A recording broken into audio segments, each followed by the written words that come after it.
Hello student, welcome to Spectrum Academy. तर आपण या ठिकाणी आपण टॉपिक पाहणार आहोत लाईट, रिफ्लेक्शन अँड रिफ्रॅक्शन. तर या टॉपिकमध्ये रिफ्रॅक्शनचा हा पार्ट आपण या लेक्चर्समध्ये कंप्लीट करणार आहोत, जो की तुम्हाला 10th बोर्ड आणि CBSEसाठी पण महत्त्वपूर्ण आहे.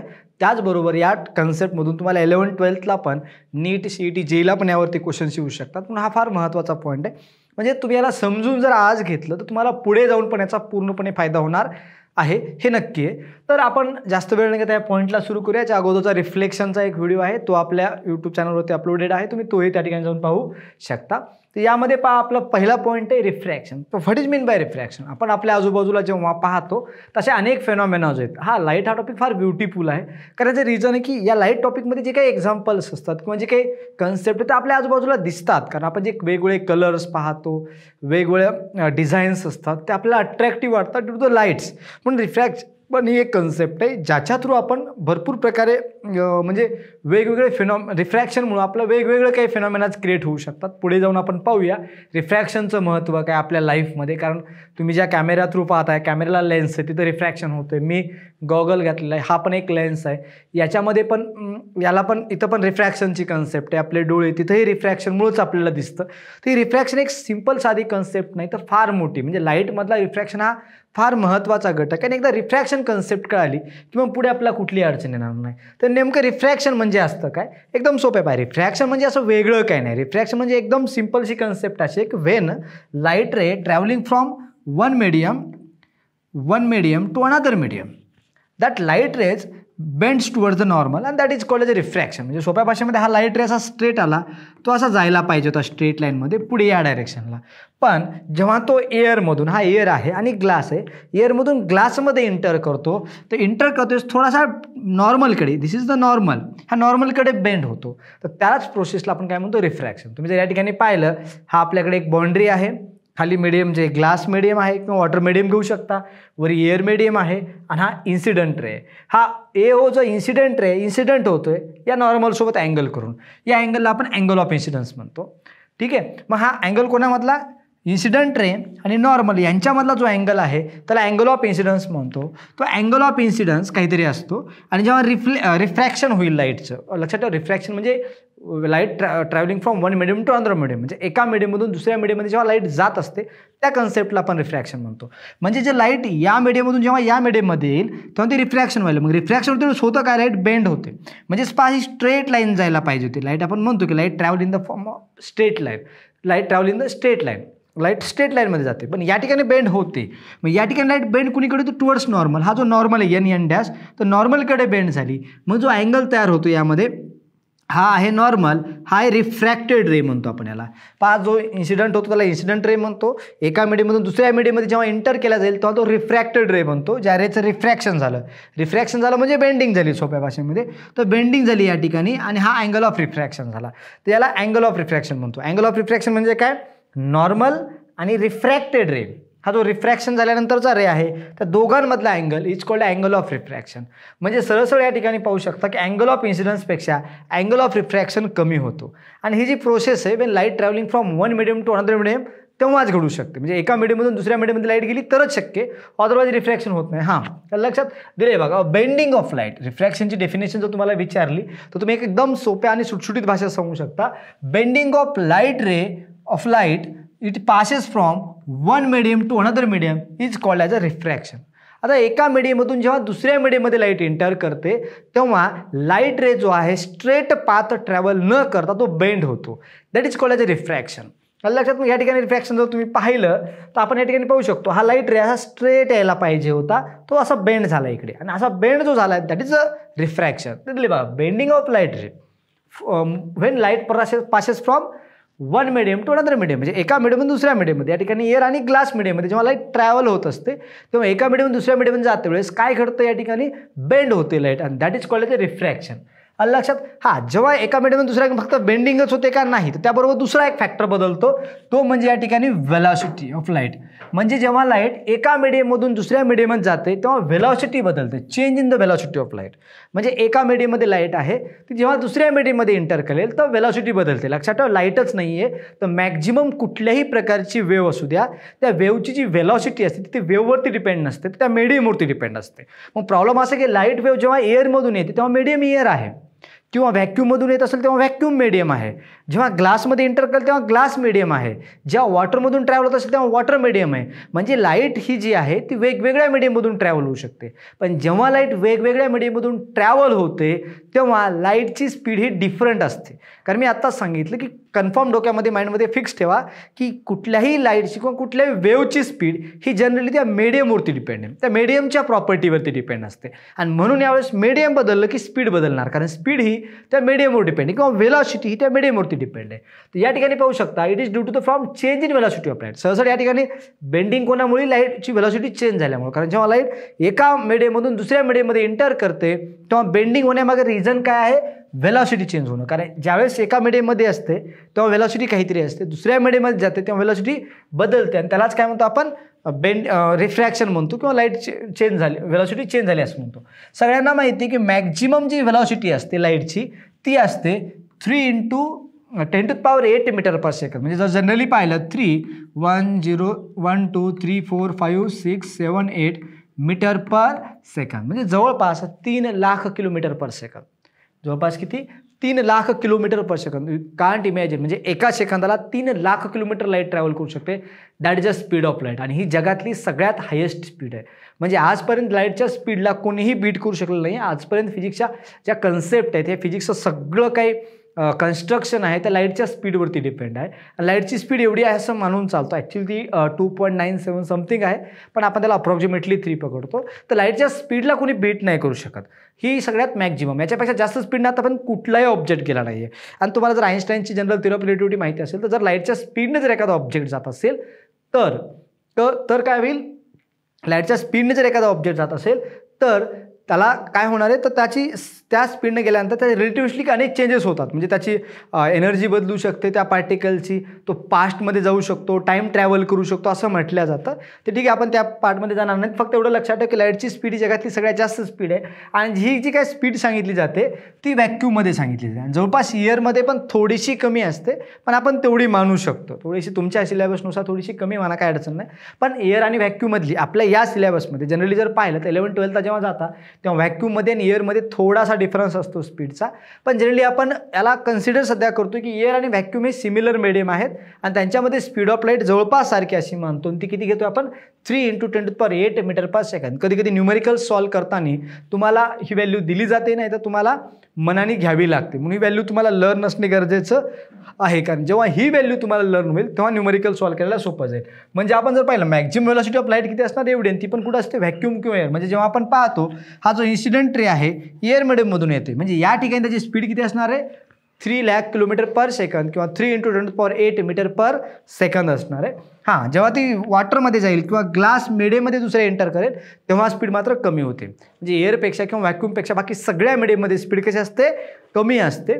ठीक आहे, ते लक्षात राहू द्या. नंतर आपल्याकडे काय या ठिकाणी जर पाहिलं आपण, velocity is less in denser medium. आता व्हेलॉसिटी काय असते डेन्सर मीडियममध्ये?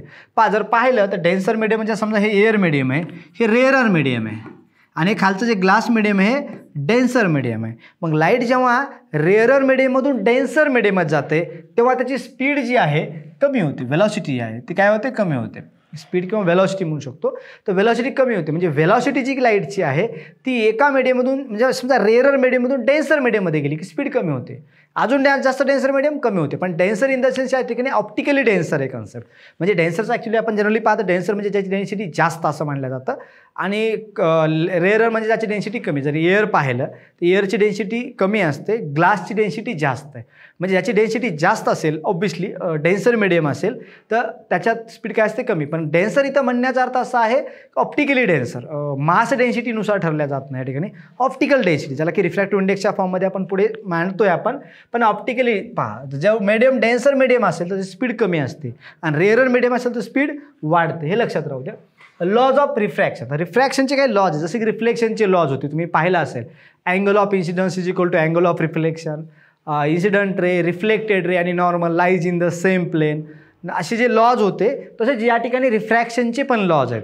तर रिफ्रॅक्शनचे कोणकोणते लॉज आहेत, तर पहिला law ratio of the sine of the angle of the incidence, म्हणजेच sine I, sine of angle of incidence म्हणजे sine I to the sine of angle of refraction म्हणजेच साइन आर.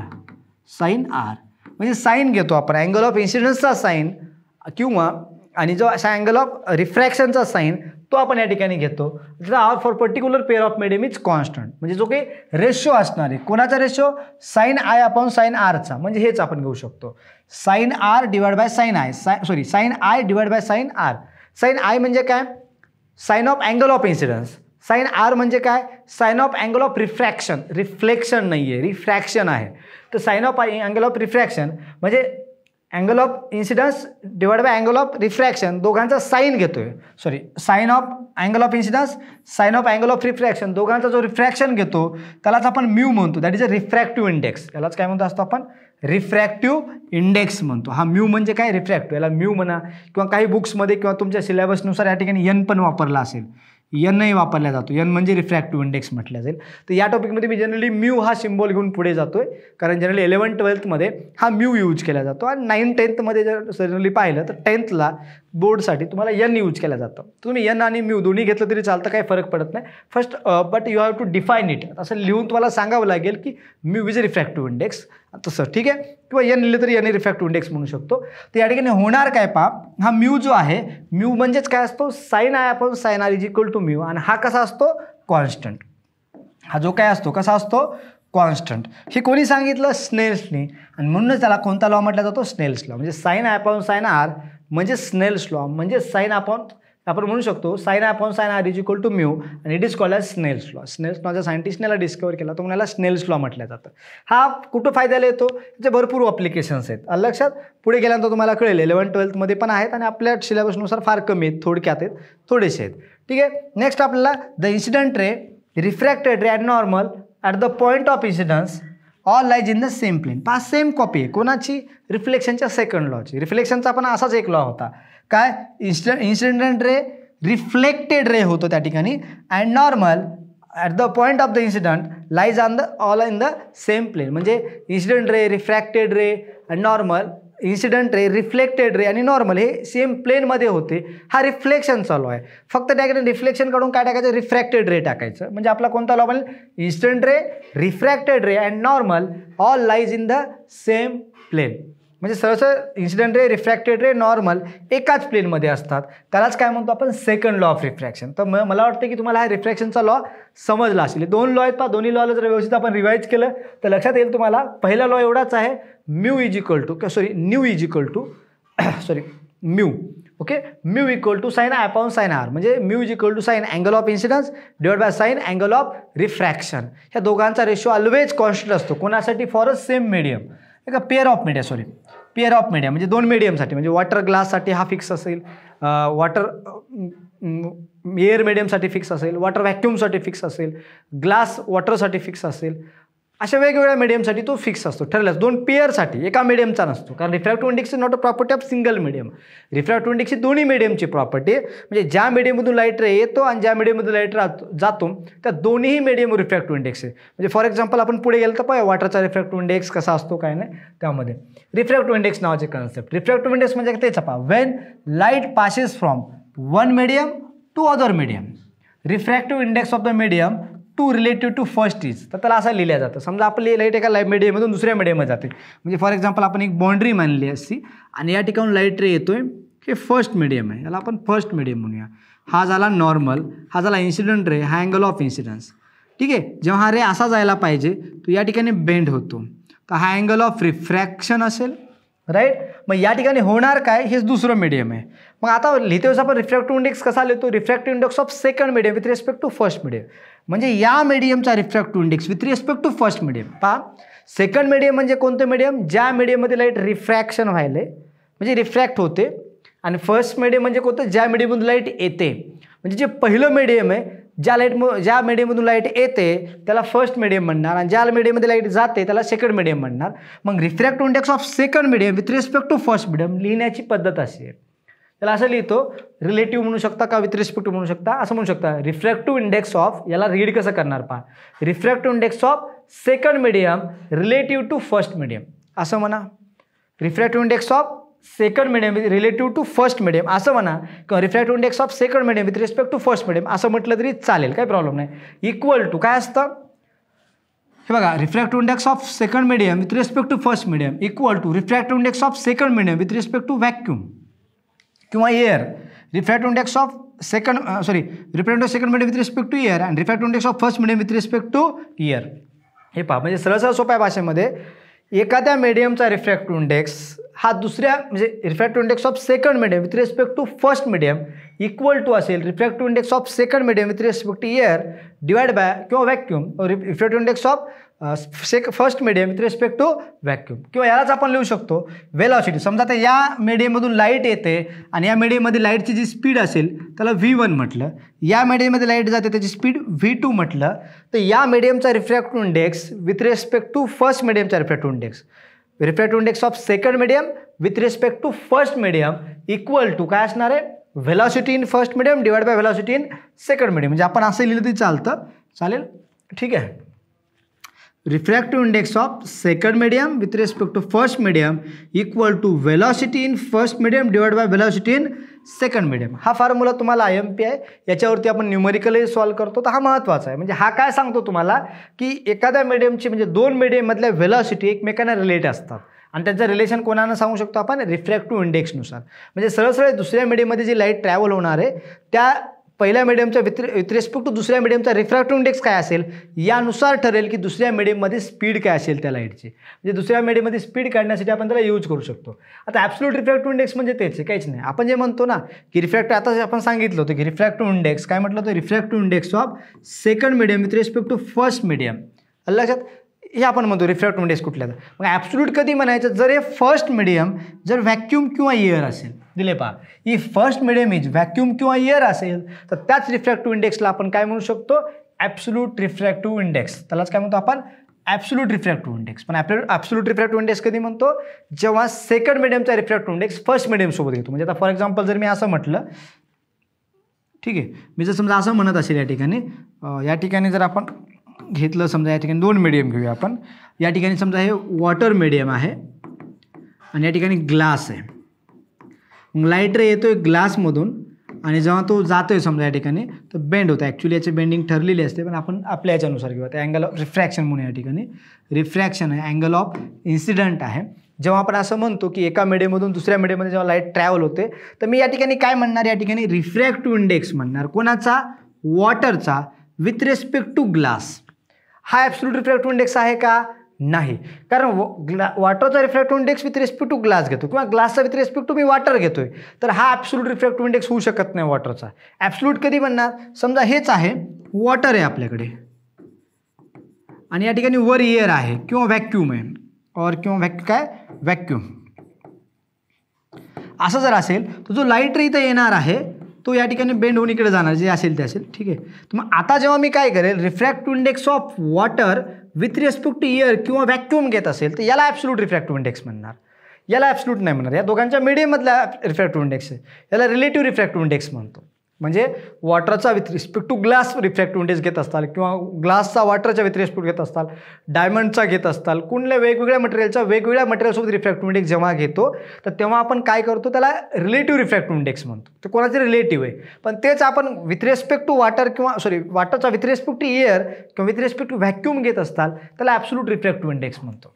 या ठिकाणी जर पाहिलं आपण तर तुम्ही लिहून घेऊ शकता नोट्स, किंवा तुम्हाला खाली आपल्या कमेंट सेक्शनमध्ये किंवा तुम्हाला बाकी नोट्स मिळून जातील त्याच्या. तुम्ही जर डिस्क्रिप्शनमध्ये पाहिलं त्याच्या नोट्स अवेलेबल आहेत तुम्हाला, त्या तुम्ही पाहू शकता, ठीक आहे, चालेल. तर आपण या ठिकाणी पाहतो ॲब्सोल्यूट रिफ्रॅक्टिव्ह इंडेक्स हा तोच म्हणणे, refractive index of medium with respect to कोणाच्या, एअरच्या, is equal to refractive index. मग आता refractive index of medium with respect to air असेल म्हणजे सहसा लाईट यायली कुठून, एका मीडियममध्ये यायली, कुठून येते, एअरमधून येते. म्हणजे जेव्हा एअरमधून येते आपल्याला माहिती आहे अशी बेंड होणार आहे obviously refraction angle of incidence. पण जर मीडियममध्ये व्हेलॉसिटी V1 असेल किंवा एअरमधून येते म्हणजे त्याची व्हेलॉसिटी VA मानली आपण आणि मीडियममध्ये जाते म्हणजे व्हेलॉसिटी VM मानली, तर फॉर्म्युला काय असणार आहे, refractive index of medium with respect to air equal to velocity of light in air divided by velocity of light in medium. एकदम सोपं आहे, पण मी परत सांगतो. रिफ्रॅक्टिव्ह इंडेक्सला रीड कसं करायचं हे समजून घ्या. Refractive index of medium with respect to air it is called as absolute refractive index. यालाच कोणता रिफ्रॅक्टिव्ह इंडेक्स म्हणतो, ॲब्सोल्यूट रिफ्रॅक्टिव्ह इंडेक्स. म्हणजे जर ॲब्सोल्यूट रिफ्रॅक्टिव्ह इंडेक्स जर आपण पाहिलं तर refractive index of medium with respect to air is equal to absolute refractive index equal to काय असेल, व्हेलॉसिटी इन एअर म्हणजे ज्या मीडियममधून येते त्या फर्स्ट मीडियमची व्हेलॉसिटी एअरची व्हेलॉसिटी डिवाइड बाय एअरमध्ये लाईटची velocity divided by velocity of light in medium, त्या मीडियममधली लाईट. तर हा जो फॉर्म्युला आहे महत्त्वाचा. याच्यावरती न्यूमरिकल्स पण असतात. आता आपल्याला माहिती आहे एअरमध्ये जर पाहिली स्पीड आपण दिली ती C असते. C म्हणजे speed of light that is equal to 3 × 10⁸ metre per second. ही ठरलेली स्पीड आहे, स्पीड ऑफ लाईट आहे. मीटर पर सेकंदमध्ये पाहिलं तर 3 × 10⁸ मीटर पर सेकंद आणि किलोमीटरमध्ये पाहिलं तर 3 लाख किलोमीटर पर सेकंद असणार आहे. ठीक आहे, तर यामध्ये हे लक्षात ठेवा, हा आपण तोच फॉर्म्युला पाहतो. आणि मीडियममधल्या व्हेलॉसिटीला आपण V म्हटलं. त्या ठिकाणी आपण एक न्यूमरिकल पाहूया. न्यूमरिकलमध्ये काय दिले बघा, speed of light in vacuum किती आहे, 3 × 10⁸ म्हणजे आपला C दिलं आहे किंवा V म्हणू शकता एअरमधले. C इक्वल टू म्हणा किंवा V एअरमधली व्हेलॉसिटी म्हणा. एअरमधल्या व्हेलॉसिटीला किंवा व्हॅक्यूममधल्या व्हेलॉसिटीला आपण व्हेलॉसिटी ऑफ लाईट C ने डिनोट करतो. म्हणून C इक्वल टू किती आपल्याकडे 3 × 10⁸ मीटर पर सेकंद. तुम्ही या ठिकाणी असं लिहू शकता व्यवस्थित गिवन. ओके, न्यूमरिकल सॉल्व करतोय पाहतो. If you want a marks तुम्हाला चांगल्या प्रकारे लिहिता येणं पण चांगली गरजेचं आहे. कारण तुम्ही जेवढं चांगल्या प्रकारे लिहू शकता तेवढं तुमच्यासाठी बेस्ट असेल. जर लिहिलं चांगलं तर तुम्हाला एक्सप्रेशन चांगले करता येतील, अदरवाईज नाही. म्हणजे एक्सप्रेस चांगलं करता येईल आणि त्यामुळे तुम्हाला मार्क्स पण चांगले मिळतात. मग लिहित चला. ठीक आहे. नाव refractive index of transparent liquid is refractive index दिला. रिफ्रॅक्टिव्ह इंडेक्स ऑफ लिक्विड म्हणजे दिला आहे, लिक्विड घेतो मी या ठिकाणी, इक्वल टू किती दिला आहे, ऑब्वियसली दिला आहे म्हणजे दुसऱ्या मीडियमबद्दल दिला आहे म्हणजे व्हॅक्यूम विथ रिस्पेक्ट टू एअरच दिला आहे. लिक्विडचा रिफ्रॅक्टिव्ह इंडेक्स इक्वल टू किती दिला आहे, 4/3. Then the speed of light in liquid. तर लिक्विडमधली स्पीड काढायची म्हणजे V काढायची आपला. Speed of light in liquid किती असणार आहे. मग आपल्या सगळ्यांना माहिती आहे फॉर्म्युला काय असतो, रिफ्रॅक्टिव्ह इंडेक्स. जर आपण या ठिकाणी पाहिलं refractive index of liquid with respect to air equal to speed in air divide by speed in liquid. हा इकडे शिफ्ट होईल. तर स्पीड इन लिक्विड जर आपण घेतलं, speed in liquid equal to speed in vacuum divide by refractive index of liquid into with respect to air. याच्या value ठेवून देऊया. काय असेल या ठिकाणी, velocity in liquid, velocity of light in liquid C किती आहे, 3 × 10⁸ metre per second whole divided by आपल्या या ठिकाणी काय असणार आहे, रिफ्रॅक्टिव्ह इंडेक्स कितीला आहे, 4/3. आता जर आपण या ठिकाणी लिहित असताल तर velocity in liquid is equal to 3 × 10⁸ metre per second जशाला तसं. या ठिकाणचा 4 डिवाइडमध्ये आहे तो ॲज इट इज राहील, राईट. आपल्याला या ठिकाणी 4/3 दिलं आहे, 4 ॲज इट इज राहील, 3 मल्टिप्लायमध्ये येईल. आपला 3 कसा येईल, मल्टिप्लायमध्ये येईल. तर मल्टिप्लाय बाय काय असणार आहे या ठिकाणी 3. मग 3 मल्टिप्लाय किती येणार, 9.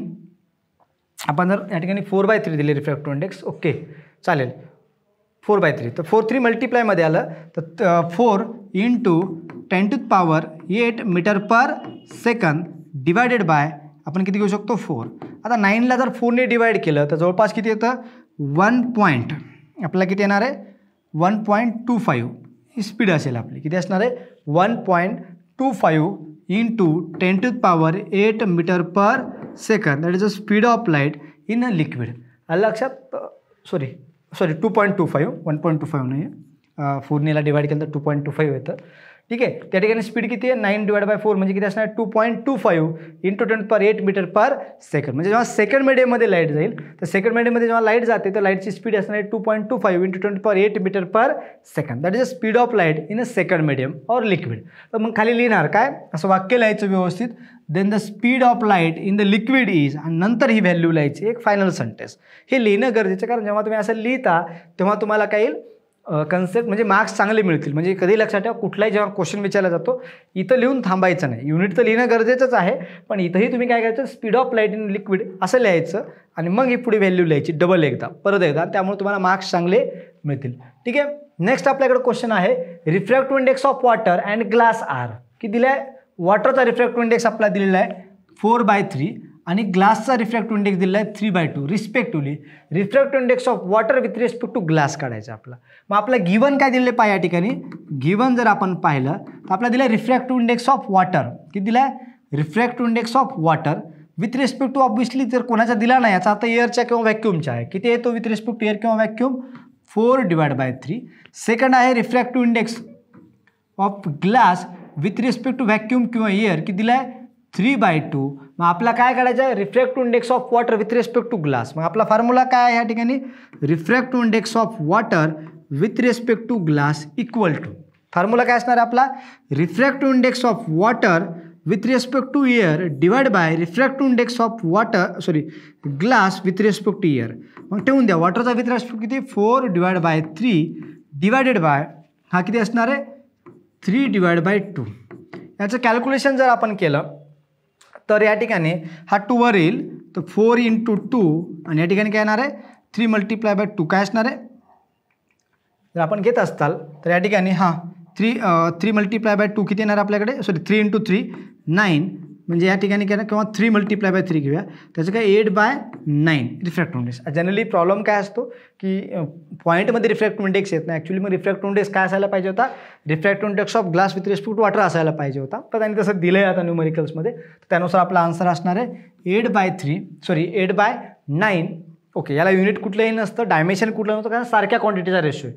कारण वरी स्पीड ऑफ लाईट असते, खाली स्पीड ऑफ लाईट किंवा दोन्ही रिफ्रॅक्टिव्ह इंडेक्स आहे आणि त्यांचा रेशो जर घेतला त्याला कुठलंही व्हॅल्यू नसते. त्यामुळे म्हणजे युनिट नसतं किंवा त्याला डायमेन्शन्स नसतं. डायमेन्शन्स तुम्हाला माहिती नसेल पण युनिट नाही एवढं लक्षात ठेवा. म्हणून याला काय मीटर पर सेकंद असं कुठलं युनिट लिहिण्याची काही गरज नाही आहे. ठीक आहे, तर आपण नेक्स्ट कन्सेप्टला जाऊया. पण आतापर्यंत पाहिलं की नेमके न्यूमरिकल कसे असले एकदम सिंपल सोपे न्यूमरिकल होते. त्याला स्नेल्स लॉचे न्यूमरिकल्स म्हणू शकतो आपण, जे की रिफ्रॅक्शनवरती किंवा रिफ्रॅक्टिव्ह इंडेक्सवरती डिपेंड असतात आणि सोपे न्यूमरिकल्स आहेत.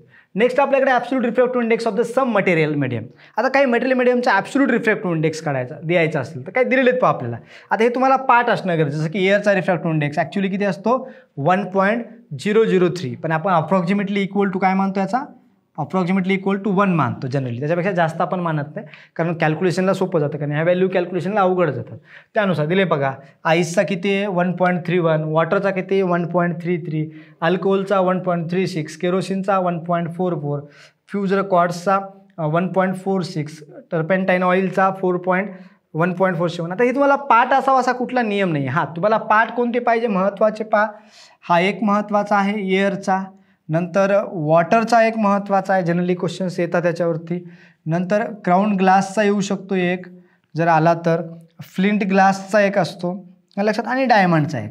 तर सगळे आणि याच्यामध्ये लक्षात ठेवा सगळ्यात जास्त रिफ्रॅक्टिव्ह इंडेक्स डायमंडचा, म्हणजे डायमंडमध्ये रिफ्रॅक्शन जास्त होतो. लक्षात ठेवा जेवढा जास्त रिफ्रॅक्टिव्ह इंडेक्स असेल तेवढी बेंडिंग जास्त होते आणि तेवढी वेलॉसिटी कमी होते तेवढ्या मल्टिपलमध्ये. ठीक आहे, तर डायमंडमध्ये रिफ्रॅक्टिव्ह इंडेक्स फार जास्त आहे सगळ्यांपेक्षा आणि सगळ्यात कमी एअरचा मानतो आपण, अप्रॉक्सिमेटली इक्वल टू 1 घेतो आणि व्हॅक्यूमचा 1. तर एवढे तुम्हाला माहिती असणं गरजेचं आहे. बाकीचे तुम्हाला पार्ट नसतील तरी काही अडचण नाही आहे. असं काही पार्ट असावं नाही. पार्ट होत असेल तुम्ही करत असाल तर बेस्ट आहे. देर इज नो म्हणजे त्याचं काही प्रॉब्लेम नाही आहे पार्ट करणं न करणं. पण जर तुम्हाला पार्ट नसेल तरी काही इश्यूज नाही आहे, ते ऑटोमॅटिकली येतात किंवा याच्या व्हॅल्यू दिल्या जातात. ठीक आहे, चला नेक्स्ट पॉईंटकडे जाऊया.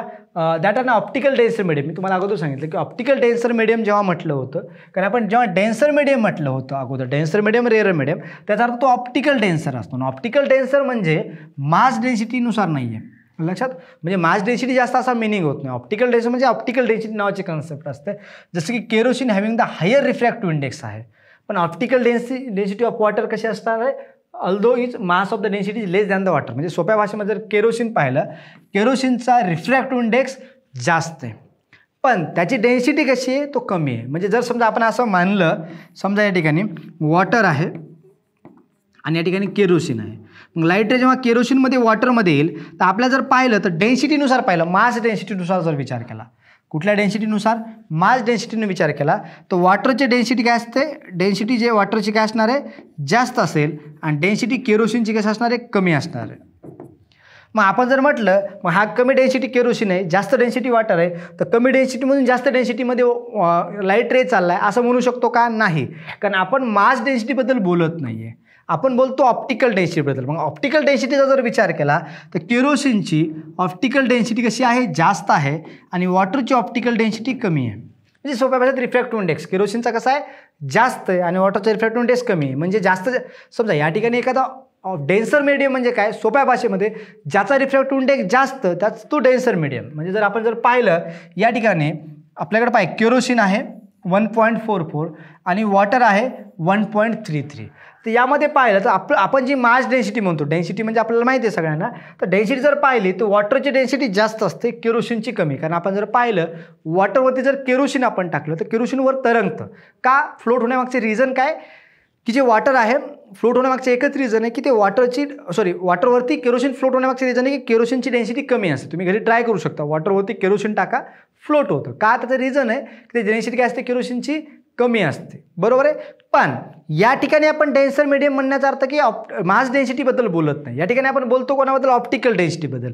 म्हणजे ज्याचा रिफ्रॅक्टिव्ह इंडेक्स जास्त त्याची ऑप्टिकल डेन्सिटी जास्त. म्हणजे जरी आपली इकडं मास डेन्सिटी केरोसिनची कमी जरी असली तरीही ऑप्टिकल डेन्सिटी कशी आहे, जास्त आहे, कारण त्याचा रिफ्रॅक्टिव्ह इंडेक्स जास्त आहे. म्हणजे ज्याचा रिफ्रॅक्टिव्ह इंडेक्स जास्त तो ऑप्टिकली जास्त डेन्सिटी मानतो आणि ज्याचा रिफ्रॅक्टिव्ह इंडेक्स कमी त्याचा ऑप्टिकली कमी डेन्सिटी मानतो. म्हणजे डेन्सिटी जी आहे ती रिफ्रॅक्टिव्ह इंडेक्सनुसार ठरवतो, ना की मासनुसार. म्हणून आपली मास डेन्सिटी या ठिकाणी आपण यूज करत नाही. ठीक आहे. होप तुम्हाला कळालं असेल. ऑप्टिकल डेन्सिटीमध्ये ability of the medium to refract. मग ऑप्टिकल डेन्सिटी म्हणजे तीच ability of the medium to refract light. म्हणजे जो जास्त रिफ्रॅक्ट करतो त्याची ऑप्टिकल डेन्सिटी जास्त आहे, जो कमी रिफ्रॅक्ट करतो त्याची ऑप्टिकल डेन्सिटी कमी आहे. म्हणजे फॉर एक्झाम्पल जर असं म्हटलं की समजा एक मीडियम आहे, हा लाईट रे आला, हा असा जायला पाहिजे तर असा बेंड केला, आणि दुसरं एक मीडियम आहे, लाईट रे असा जायला पाहिजे होता त्यानं असा बेंड केला. तर दोन्हीमध्ये जर पाहिलं इथं बेंडिंग जास्त झालेली आहे, इथं बेंडिंग कमी झालेली आहे. मग या ठिकाणी जर पाहिलं हा लाईट रे असा जायला पाहिजे होता, तो एवढा बेंड झाला आणि इथं बेंडिंग फार कमी झाली. मग जिथं बेंडिंग जास्त झाली, लाईट ज्या ठिकाणी जास्त बेंड झाली, तर याचा अर्थ या मीडियमचा रिफ्रॅक्टिव्ह इंडेक्स जास्त आहे आणि या मीडियमचा रिफ्रॅक्टिव्ह इंडेक्स कमी आहे. म्हणजे जी लाईट जास्त बेंड करते, जो मीडियम लाईटला जास्त बेंड करतं त्यानुसार रिफ्रॅक्टिव्ह इंडेक्स काय म्हणणार, जास्त म्हणणार. आणि लाईटला जर कमी बेंड करत असेल तर रिफ्रॅक्टिव्ह इंडेक्स काय असणार आहे, कमी असणार आहे. म्हणजे सरळ ऑप्टिकल डेन्सिटी म्हणजे मास डेन्सिटी नाही येते. Rarer medium means optically rarer medium.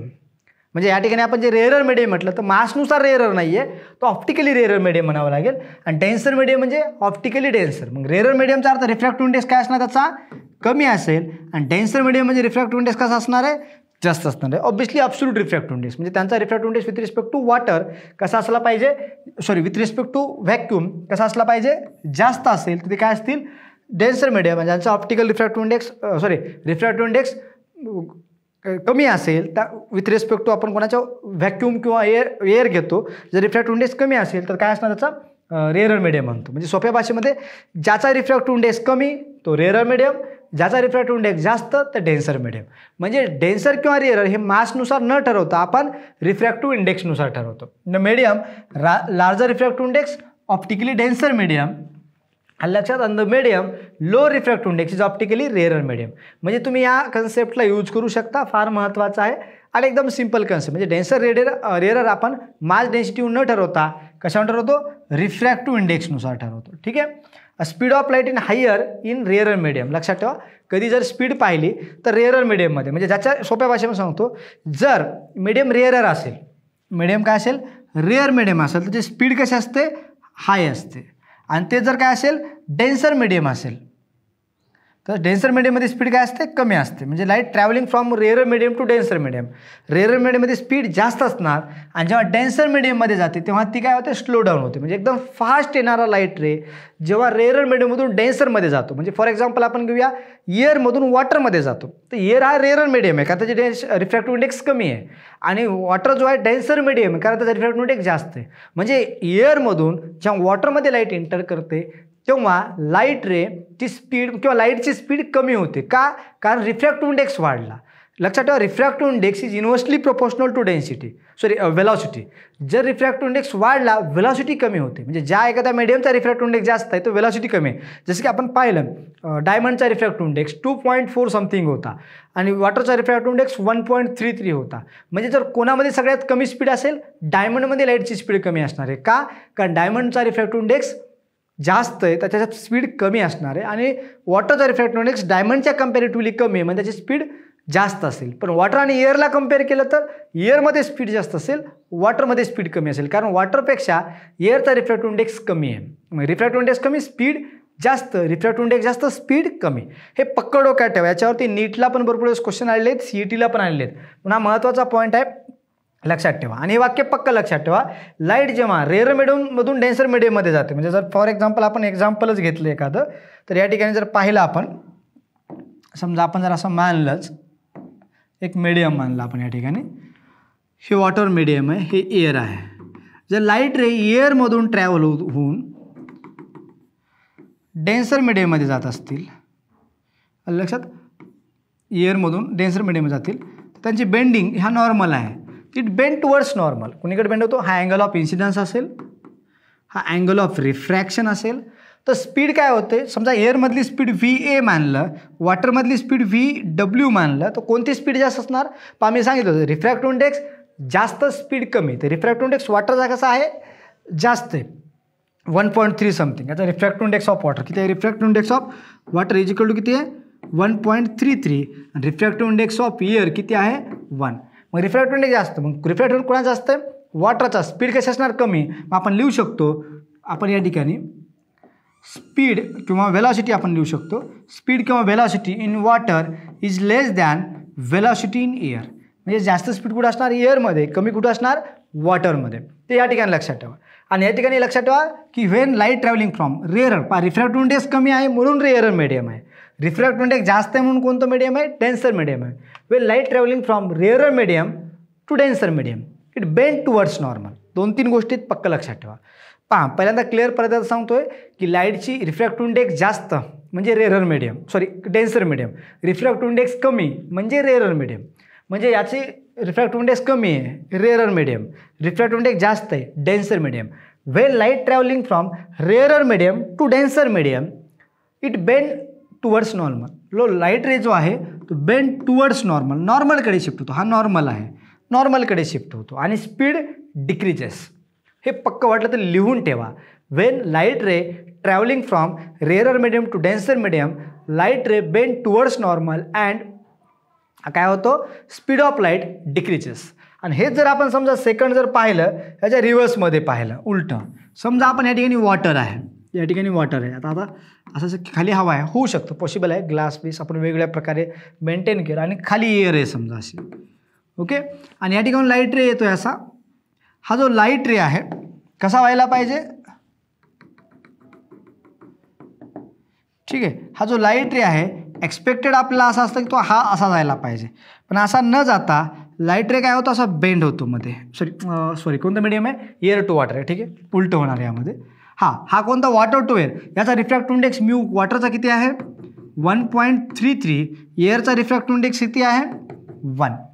मग जेव्हा लाईट रे वॉटरमधून एअरमध्ये येतो, आपण असं म्हटलं चालतं किंवा खाली वॉटर घेऊन वर एअर घेतला असतं तरी चाललं असतं, काही फरक पडत नाही. लाईट रे फक्त खालून वर आणावं लागला असता.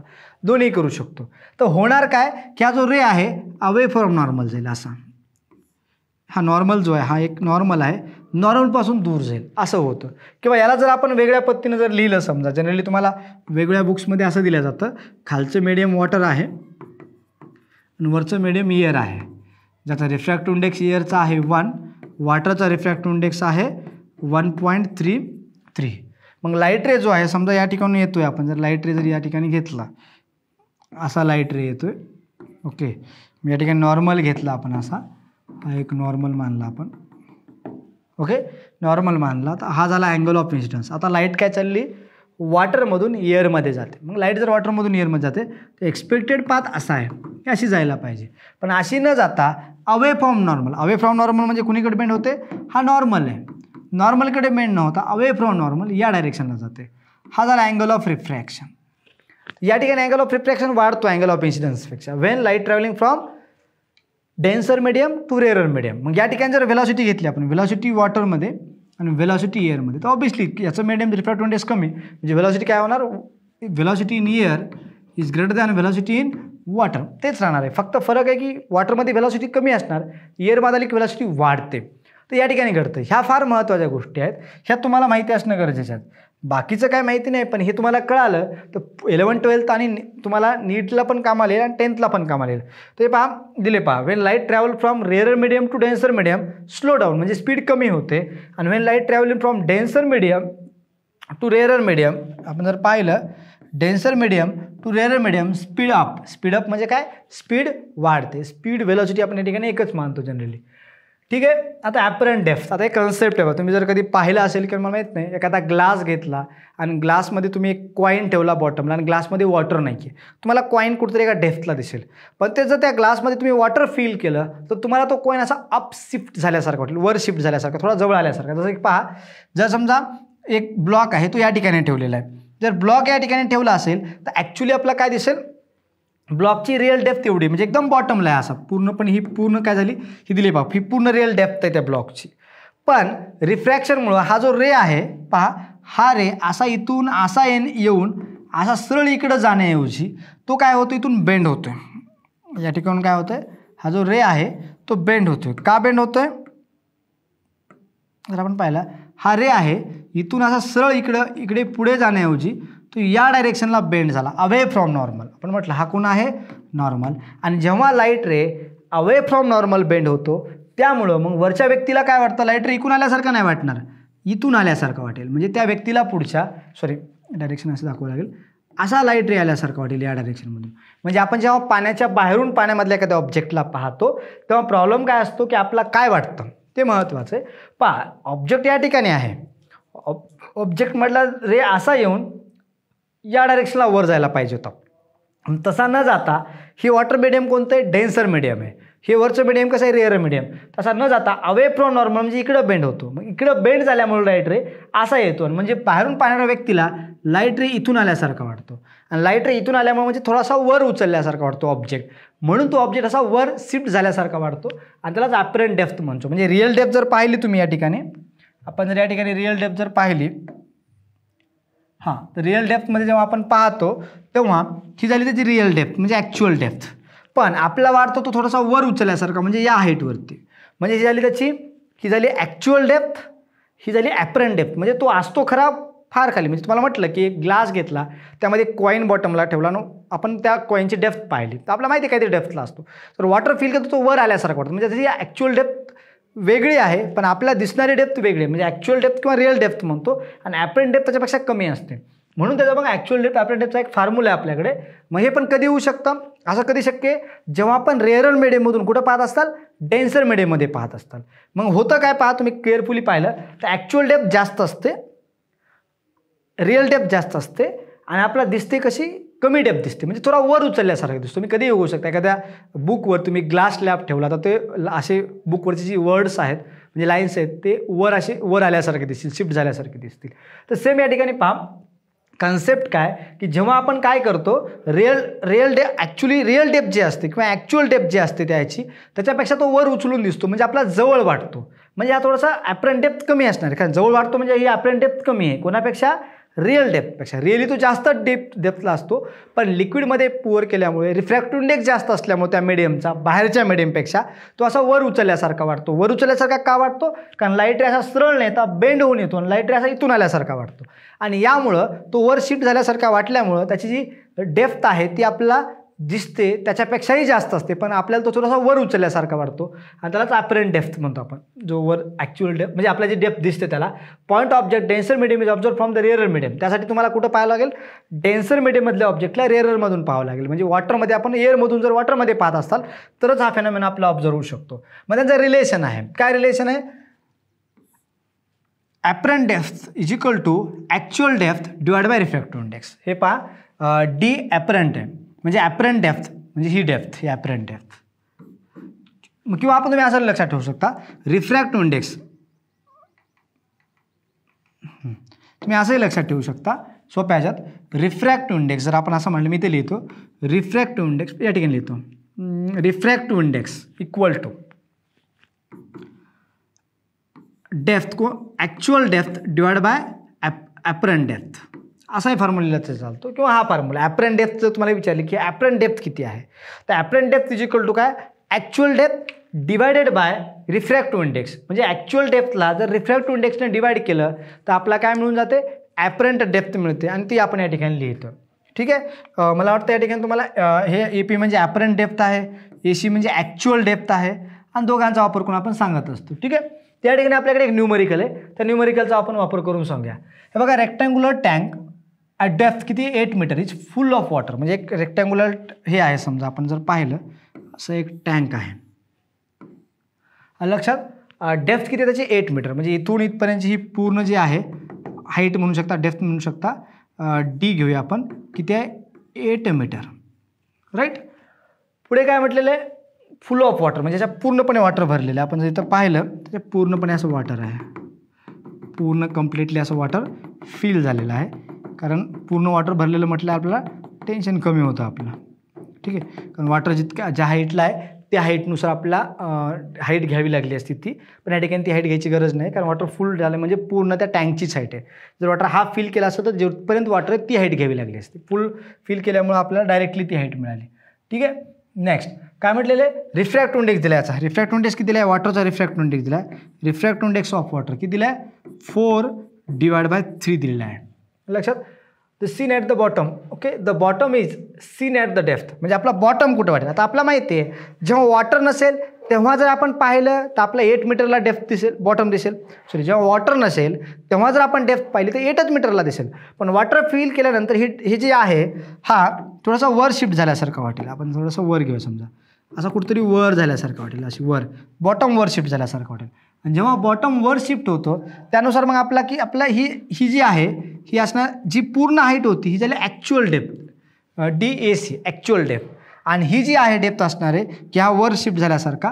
तुम्हाला विचारलं गेलं की bottom is seen at the depth, किती डेप्थला दिसेल. म्हणजे बॉटम किती डेप्थला दिसेल म्हणजे ती ॲपरंट डेप्थ. सीन ॲट म्हणजे सीनच्या आता लगेच आपला कुठं दिसतो म्हणजे ॲपरंट कसा आहे हे विचारतात.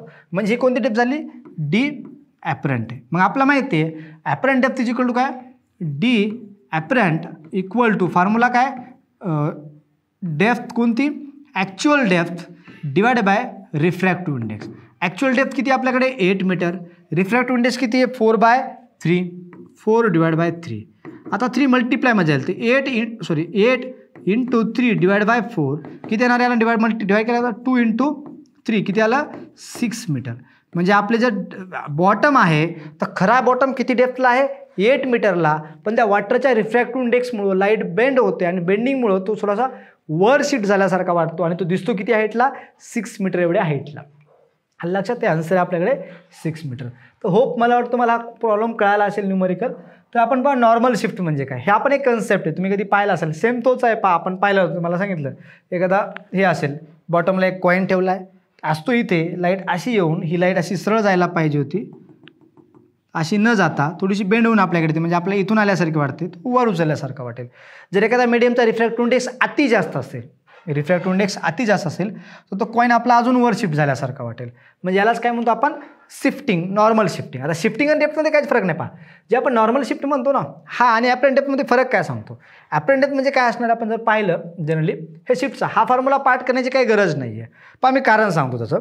कारण आपल्याला माहिती आहे ही त्याचे, मी या फॉर्म्युल्यानुसार पाहिलं आहे, याला जर आपण इथून याला म्हटलं ॲपरंट डेप्थ, कारण हा वाटतो का हा ॲक्च्युअल डेप्थ एवढी, ही झाली ॲक्च्युअल डेप्थ, याला मी असं म्हणतो D ॲक्च्युअल. ओके, आणि ही D ॲपरंट आहे. मग आपल्याला शिफ्ट किती झालं, शिफ्ट याला म्हणतो, इथून वर किती आला याला शिफ्ट म्हणणार, मी याला X म्हटलं. काय म्हटलं मी, X म्हटलं शिफ्ट. मग शिफ्ट इक्वल टू काय, जसं की शिफ्ट म्हटलं तर आपलं आता पहिल्या क्वेश्चनमध्ये पाहू शकतो. पहिल्या क्वेश्चनमध्ये रिअल डेप्थ किती होती 8 मीटर, ॲपरंट डेप्थ किती होती 6. मग शिफ्ट कितीनं झाला 2ने. किती सोपं आहे. मग तेच होतं या फॉर्म्युल्याने काढता आला असतं.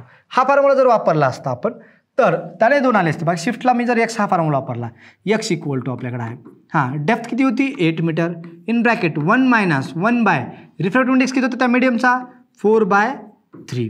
तर 8 इन ब्रॅकेट 1 - ह्या काय 3/4 इक्वल टू 8 इन ब्रॅकेट हा काय ना रे 4ने याला मल्टिप्लाय केलं, 4 - 3 काय 1, 4 - 3 1 डिवाइड बाय 4 आणि 4ने याला डिवाइड केलं 2 मीटर.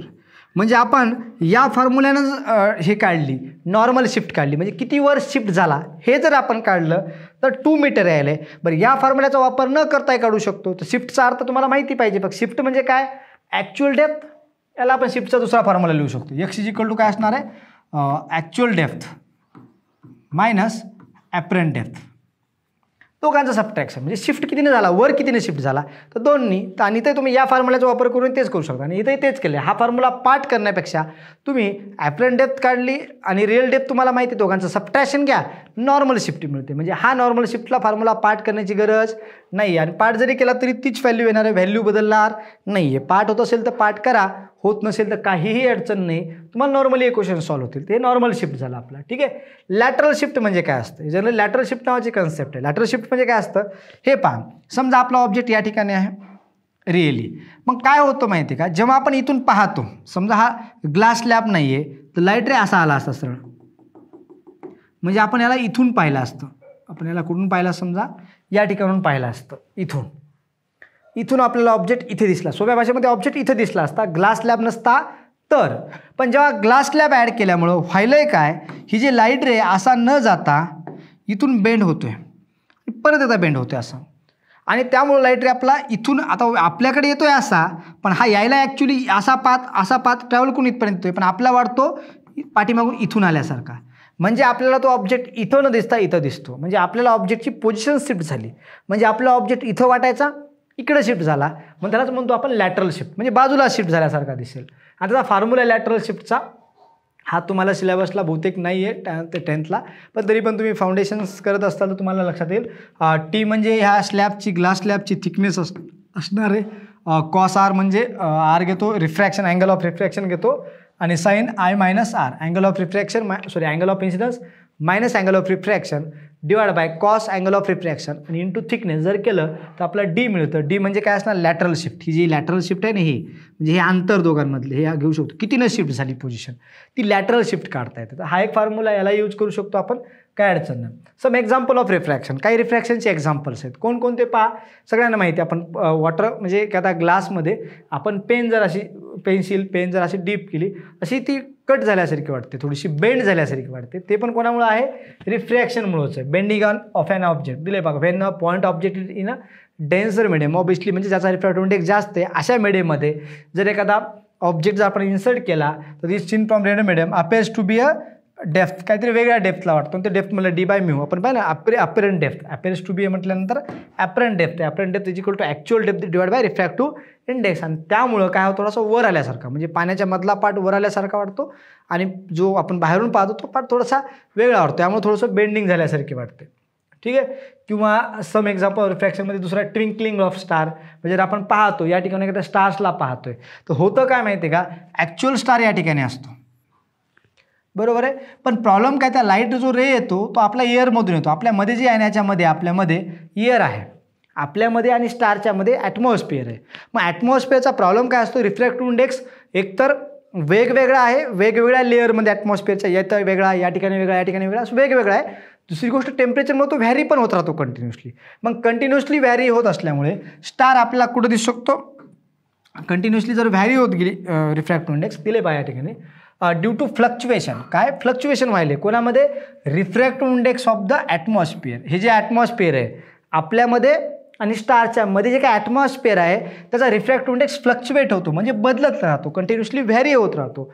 आणि त्यामुळं नेमकं होतं काय की रिफ्रॅक्टिव्ह इंडेक्स बदलल्यामुळं ही बेंडिंग बदलते. म्हणजे लाईट कधी कधी अशी इकून आल्यासारखी वाटणार, कधी कधी इकून आल्यासारखी वाटणार, तर कधी कधी रेज आपल्यापर्यंत पोहोचत नाही. सोप्या भाषेमध्ये काय की आपला रेज असे येण्याऐवजी असे इकून बेंड होऊन येतात आपल्यापर्यंत. आणि लक्षात दिले पहा, due to the fluctuation of refractive index बदलत असल्यामुळे, चेंज होत असल्यामुळे atmospheric refraction become irregular. Refraction कसं म्हणतं, इरेग्युलर, कारण फ्लक्च्युएशन व्हायला. रिफ्रॅक्टिव्ह इंडेक्स समजा मी पाहतो एखाद्या ऑब्जेक्टकडे पाहतोय, त्या ऑब्जेक्टचा यामधलं जे मीडियम आहे त्याचा रिफ्रॅक्टिव्ह इंडेक्स बदलायला, तर त्या ऑब्जेक्टकडून लाईट माझ्याकडे येणार नाही, कारण रिफ्रॅक्टिव्ह इंडेक्स बदलल्यामुळे एकदा माझ्याकडे लाईट येईल, रिफ्रॅक्टिव्ह इंडेक्स बदलला की दुसरीकडे लाईट येईल. हे असं घडतं, फ्लक्च्युएशन व्हायला, आणि त्यामुळे रिफ्रॅक्शन इरेग्युलर होईल. And the light sometime reaches eyes and sometime it doesn't reach. म्हणजे सरळ आहे की मी एखाद्या ऑब्जेक्टकडे पाहतोय तर रिफ्रॅक्शन झाल्यामुळे एकदा माझ्याकडे लाईट येईल, थोड्या वेळा रिफ्रॅक्शन झाल्यामुळे लाईट माझ्याकडे येणार नाही, असं होत राहतं. म्हणजे लाईट येत नाही. आणि यामुळं काय होतं, ट्विंकलिंग होते. म्हणजे त्याला ट्विंकलिंग ऑफ स्टार म्हणतो. जेव्हा स्टार एखादा ट्विंकल होतो, म्हणजे तारे चमचमतात, आपण पाहिलं असेल तुम्ही रात्री कधी, तर ट्विंकलिंग ऑफ स्टार होण्यामागचे रिझनच ते आहे, कारण हे ॲटमॉस्फिअरचा रिफ्रॅक्टिव्ह इंडेक्स बदलल्यामुळं त्याची लाईट रे आपल्याकडे येत नाहीत. मग जेव्हा लाईट रे येतात तेव्हा तो दिसतो, जेव्हा लाईट येत नाही तेव्हा तो दिसत नाही, आणि त्यामुळे तो बंद चालू झाल्यासारखा वाटतो. म्हणजे ट्विंकलिंग ऑफ स्टार हे स्टारची प्रॉपर्टी नाही आहे, तर आपल्या ॲटमॉस्फिअरचा रिफ्रॅक्टिव्ह इंडेक्समुळं होतं. हे लक्षात राहू द्या. It gives the twinkling of star. Total internal reflection नावाचे कन्सेप्ट हे पण रिफ्रॅक्टिव्ह इंडेक्समध्येच पाहतो आपण. ठीक आहे. तर यामध्ये काय माहिती का, टोटल इंटरनल रिफ्लेक्शन म्हणजे होतं काय, आपण पाहिलं लाईट रे काय आहे, इन्सिडेंट व्हायला आहे, तो जायला कसा पाहिजे होता, असा. पण काय होणार आपल्याला माहिती आहे, हे कोणतं मीडियम आहे, वॉटर मीडियम म्हणजे डेन्सर मीडियम. हे कोणतं मीडियम आहे, रेअर मीडियम. पण light travelling from denser medium to rare medium, मतलब रिफ्रॅक्टिव्ह इंडेक्स जास्त असलेल्या मीडियममधून कमी रिफ्रॅक्टिव्ह इंडेक्सवाल्या मीडियममध्ये जेव्हा लाईट जात असते तेव्हा ती नॉर्मलकडे बेंड न होता अवे फ्रॉम नॉर्मल बेंड होती, म्हणजे अशी बेंड होईल. मग आपण थोडा अँगल ऑफ इन्सिडन्स अजून वाढवला या तर अजून जास्त बेंड झाली. पण प्रॉब्लेम असा आहे की अँगल ऑफ रिफ्रॅक्शनपेक्षा अँगल ऑफ इन्सिडन्सपेक्षा अँगल ऑफ रिफ्रॅक्शन जास्त असणार आहे. म्हणजे आपण हा अँगल वाढवला. म्हणजे जर तुम्हाला सांगायचं झालं तर आपण थोड्या वेगळ्या प्रकारे पाहूया. थोडंसं समजा आपल्याकडे असं या ठिकाणी हे आहे, या ठिकाणी जर आपण असं पाहिलं, ठीक आहे, हा लाईट रे असा येतोय, हा नॉर्मल आहे, हा जायला असा पाहिजे होता, पण आपण असा पाठवल्यामुळं तो बेंड होतो कुणीकडे, आपला माहिती आहे याचा हे वॉटर मीडियम आहे आणि एअर मीडियम आहे. तर मग जेव्हा वॉटर मीडियममधून एअर मीडियममध्ये जाईल तेव्हा डेन्सर मीडियममधून रेअर मीडियममध्ये येते. आणि जेव्हा लाईट कधीही डेन्सर मीडियममधून रेअर मीडियममध्ये येते तेव्हा बेंडिंग होते कुणीकडे, अवे फ्रॉम नॉर्मल. म्हणजे लाईट रे नॉर्मलकडे जाण्याऐवजी असा सरळ जाण्याऐवजी तो असा इकडे बेंड होतो.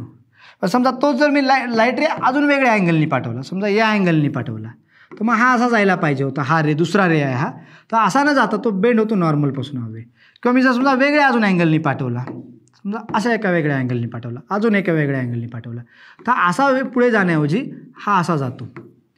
बरोबर आहे. म्हणजे आपण अँगल ऑफ इन्सिडन्स वाढवलं. पहिला अँगल ऑफ इन्सिडन्स एवढं होतं, नंतर अँगल ऑफ इन्सिडन्स एवढं झालं, नंतर अँगल ऑफ इन्सिडन्स. जसं अँगल ऑफ इन्सिडन्स आपण वाढवत जाऊ तसं अँगल ऑफ रिफ्रॅक्शन पण वाढत चालला आहे. पण एक अँगल ऑफ इन्सिडन्स असा येईल ज्याला अँगल ऑफ इन्सिडन्स IC म्हणूया आपण, IC म्हटलं तरी चालेल किंवा θc म्हटलं तरी चालेल. असा एक अँगल ऑफ इन्सिडन्स येईल डेन्सर मीडियममधला की ज्या अँगल ऑफ इन्सिडन्सला रे दुसऱ्या मीडियममध्ये जाण्याऐवजी त्या दोन्ही मीडियमच्या बाउंड्रीवरती मूव्ह होईल. म्हणजे अँगल ऑफ रिफ्रॅक्शन 90 डिग्री असेल. अँगल ऑफ रिफ्रॅक्शन किती असेल, 90 डिग्री असेल. म्हणजे हा लाईट रे दुसऱ्या मीडियममध्ये जाण्याऐवजी त्या दोन्ही मीडियमच्या बाउंड्रीने जाईल. जर समजा याच्यापेक्षाही जास्त यांनी जर आपण बेंड लाईट रे टाकला तर हा लाईट रे दुसऱ्या मीडियममध्ये जाण्याऐवजी वापस त्याच मीडियममध्ये येतो. दुसऱ्या मीडियममध्ये जाण्याऐवजी वापस त्याच मीडियममध्ये येतो आणि त्याचं इंटरनल रिफ्लेक्शन घडतं. म्हणजे तो मीडियम जात नाही, आता दुसऱ्या मीडियममध्ये जाऊ शकत नाही, रिफ्लेक्टेड रे झाला. म्हणजे रिफ्रॅक्शन होण्याऐवजी आता रिफ्लेक्शन घडायला त्याच मीडियममध्ये. म्हणजे सरळ सरळ आहे, when light travelling from denser medium to rare medium the refracted ray bend away from normal but at a particular angle of incidence the normal ray bend such that its angle from the normal जो रे असतो refracted रे असा bend होतो की त्याचा angle of refraction 90 degree होईल. तेव्हा तो दुसऱ्या मीडियममध्ये जाण्याऐवजी तो लाईट रे रिफ्रॅक्टेड सेम पाथने दोन्हीच्या बाउंड्रीवरती जातो. पण त्याच्यापेक्षा जास्त जर अँगल ऑफ इन्सिडन्स वाढवला, याच्यापेक्षाही जास्त अँगल हे IC पेक्षा आपण अँगल ऑफ इन्सिडन्स अजून जास्त वाढवला तर तो दुसऱ्या मीडियममध्ये न जाता म्हणजे रेअर मीडियममध्ये न जाता डेन्सर मीडियममध्ये रिफ्लेक्ट बॅक होतो. यालाच अँगल म्हणतो आपण टोटल इंटरनल रिफ्लेक्शन. तर आपल्या कन्सेप्टच ते या ठिकाणी तुम्ही तर दिले क्रिटिकल, त्या अँगलला क्रिटिकल अँगल म्हणतो. ज्या अँगलला अँगल ऑफ रिफ्रॅक्शन 90 डिग्री असतो आणि या अँगलपेक्षा जर जास्त अँगल झाला तर रिफ्लेक्शन घडेल इंटरनली. या अँगलपेक्षा कमी अँगल असेल तर रिफ्रॅक्शन घडेल दुसऱ्या मीडियममध्ये. म्हणजे जर क्रिटिकल अँगलपेक्षा कमी अँगल आला तर तो दुसऱ्या मीडियममध्ये लाईट जाईल म्हणजे रिफ्रॅक्शन घडेल. पण क्रिटिकल अँगलपेक्षा जर जास्त अँगल वाढवला आपण तर दुसऱ्या मीडियममध्ये न जाता लाईट रे सेम मीडियममध्ये पास होतो, त्या मीडियममधून बाहेर जाणार नाही आहे. आणि त्याच कन्सेप्टला म्हणतो टोटल इंटरनल रिफ्लेक्शन. इंटरनल म्हणण्यामागचं त्याच मीडियममधून त्याच मीडियममध्ये रिफ्लेक्शन व्हायले म्हणून त्याला इंटरनल रिफ्लेक्शन म्हटलं. आणि टोटल म्हणजे पूर्णपणे सगळेच लाईट रे काय होतील, बेंड होतील. दिले पहा, light ray travels from the denser to rare medium bend away from normal and the angle of incidence is increased, angle of refraction also increased. आपण पाहिलं अँगल ऑफ इन्सिडन्स वाढवला की अँगल ऑफ रिफ्रॅक्शन वाढायचा, angle of incidence वाढवला angle of refraction वाढायचा. Okay. आणि critical angle म्हणजे काय, मग at a particular value of angle of incidence the refracted ray किती डिग्री अँगल करतील, 90 डिग्री अँगल करतील. कोणासोबत, विथ नॉर्मल. हे दिले बघा, हा नॉर्मल आहे आणि रिफ्रॅक्टेड रे आहे, दोघांमधला अँगल किती, 90 रे. आणि that angle is called as a critical angle. याला θc किंवा IC असं म्हणू शकतो, क्रिटिकल अँगल ऑफ इन्सिडन्स. लक्षात. आणि that angle of incidence non as a critical angle. जर तुम्हाला क्रिटिकल अँगलची डेफिनेशन विचारली तुम्ही एका वाक्यात सांगू शकता सरळ सरळ की the particular value of angle of incidence the refracted ray subtended 90 degree angle with the normal, म्हणजे नॉर्मलसोबत किती अँगल करतील नाही 90 डिग्री, त्या अँगल ऑफ इन्सिडन्सला काय म्हणतो आपण क्रिटिकल अँगल म्हणतो. आणि ज्याच्यापेक्षा जास्त जर अँगल झाला तर टोटल इंटर रिफ्लेक्शन होतं, त्याच्यापेक्षा कमी अँगल असेल तर टोटल इंटर रिफ्लेक्शन होणार नाही. मग आपला माहिती आहे या ठिकाणी आपण लिहितो रिफ्रॅक्टिव्ह इंडेक्सचा फॉर्म्युला, त्यासाठी हा टोटल इंटर रिफ्लेक्शनचा फॉर्म्युला आहे साइन IC, आपण असं लिहू शकतो साइन IC पण लिहू शकतो इक्वल टू 1/μ. तर आपल्याला त्या मीडियमचा रिफ्रॅक्टिव्ह इंडेक्स जर माहिती असेल तर त्याचा आपला क्रिटिकल अँगलही काढता येतो. ठीक आहे, होप तुम्हाला टोटल इंटरनल रिफ्लेक्शन कळालं असेल. Angle of incidence further increase about critical angle, मी ते सांगितलं पहा. जर क्रिटिकल अँगलपेक्षाही जास्त वाढवलं तर ray comes back in to the same medium and that phenomena is known as a total internal reflection. जर तुम्हाला टोटल इंटर रिफ्लेक्शनची जर डेफिनेशन एक्झाममध्ये विचारली गेली, तुम्ही असं सरळ सांगणार if the angle of incidence further increase about the critical angle. म्हणजे तुम्हाला जर टोटल इंटरनल रिफ्लेक्शनची डेफिनेशन विचारली तर सांगायचं की जर क्रिटिकल अँगलपेक्षा जर जास्त अँगल वाढवला तर तो लाईट रे त्याच मीडियममध्ये वापस रिफ्लेक्ट होतो आणि त्याच कन्सेप्टला काय म्हणतो आपण टोटल इंटरनल रिफ्लेक्शन, किंवा त्याच फेनॉमेनाला काय म्हणतो टोटल इंटरनल रिफ्लेक्शन. म्हणजेच angle of incidence further increased above the critical angle, then the rays come back in the same medium and that phenomena this phenomena is called as a total internal reflection.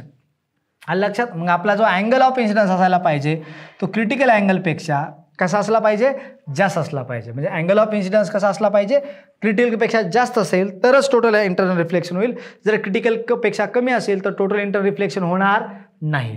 For the internal reflection takes place light must, लक्षात ठेवा, propagate from denser medium to रेडर medium. Actually तेव्हाच घडू शकतं जेव्हा refractive index जास्त असलेल्या मीडियममधून refractive index कमी असलेल्या मीडियममध्ये लाईट जात असेल. म्हणजे सहसा डेन्सर मीडियममधून रेअरर मीडियममध्ये लाईट जात असेल तरच हे शक्य आहे. रेअरर मीडियममधून डेन्सरमध्ये जात वेळेस किंवा कमी रिफ्रॅक्टिव्ह इंडेक्सवाल्या मीडियममधून जास्त रिफ्रॅक्टिव्ह इंडेक्सवाल्या मीडियममध्ये लाईट जात असेल तर असं शक्य नाही आहे.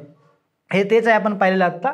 ठीक आहे, दिल्ली भाऊ why image formed by the total inter reflection are much brighter than the image formed by the mirror or lens. Generally काय होतं की मिरर किंवा लेन्स यांनी बनवलेली जे लाईट रेज आहेत किंवा त्यांनी बनवलेली जी इमेज आहे त्याच्यापेक्षाही जास्त ब्राईट इमेज टोटल इंटरनल रिफ्लेक्शनमुळे. त्याचं कारण काय आहे?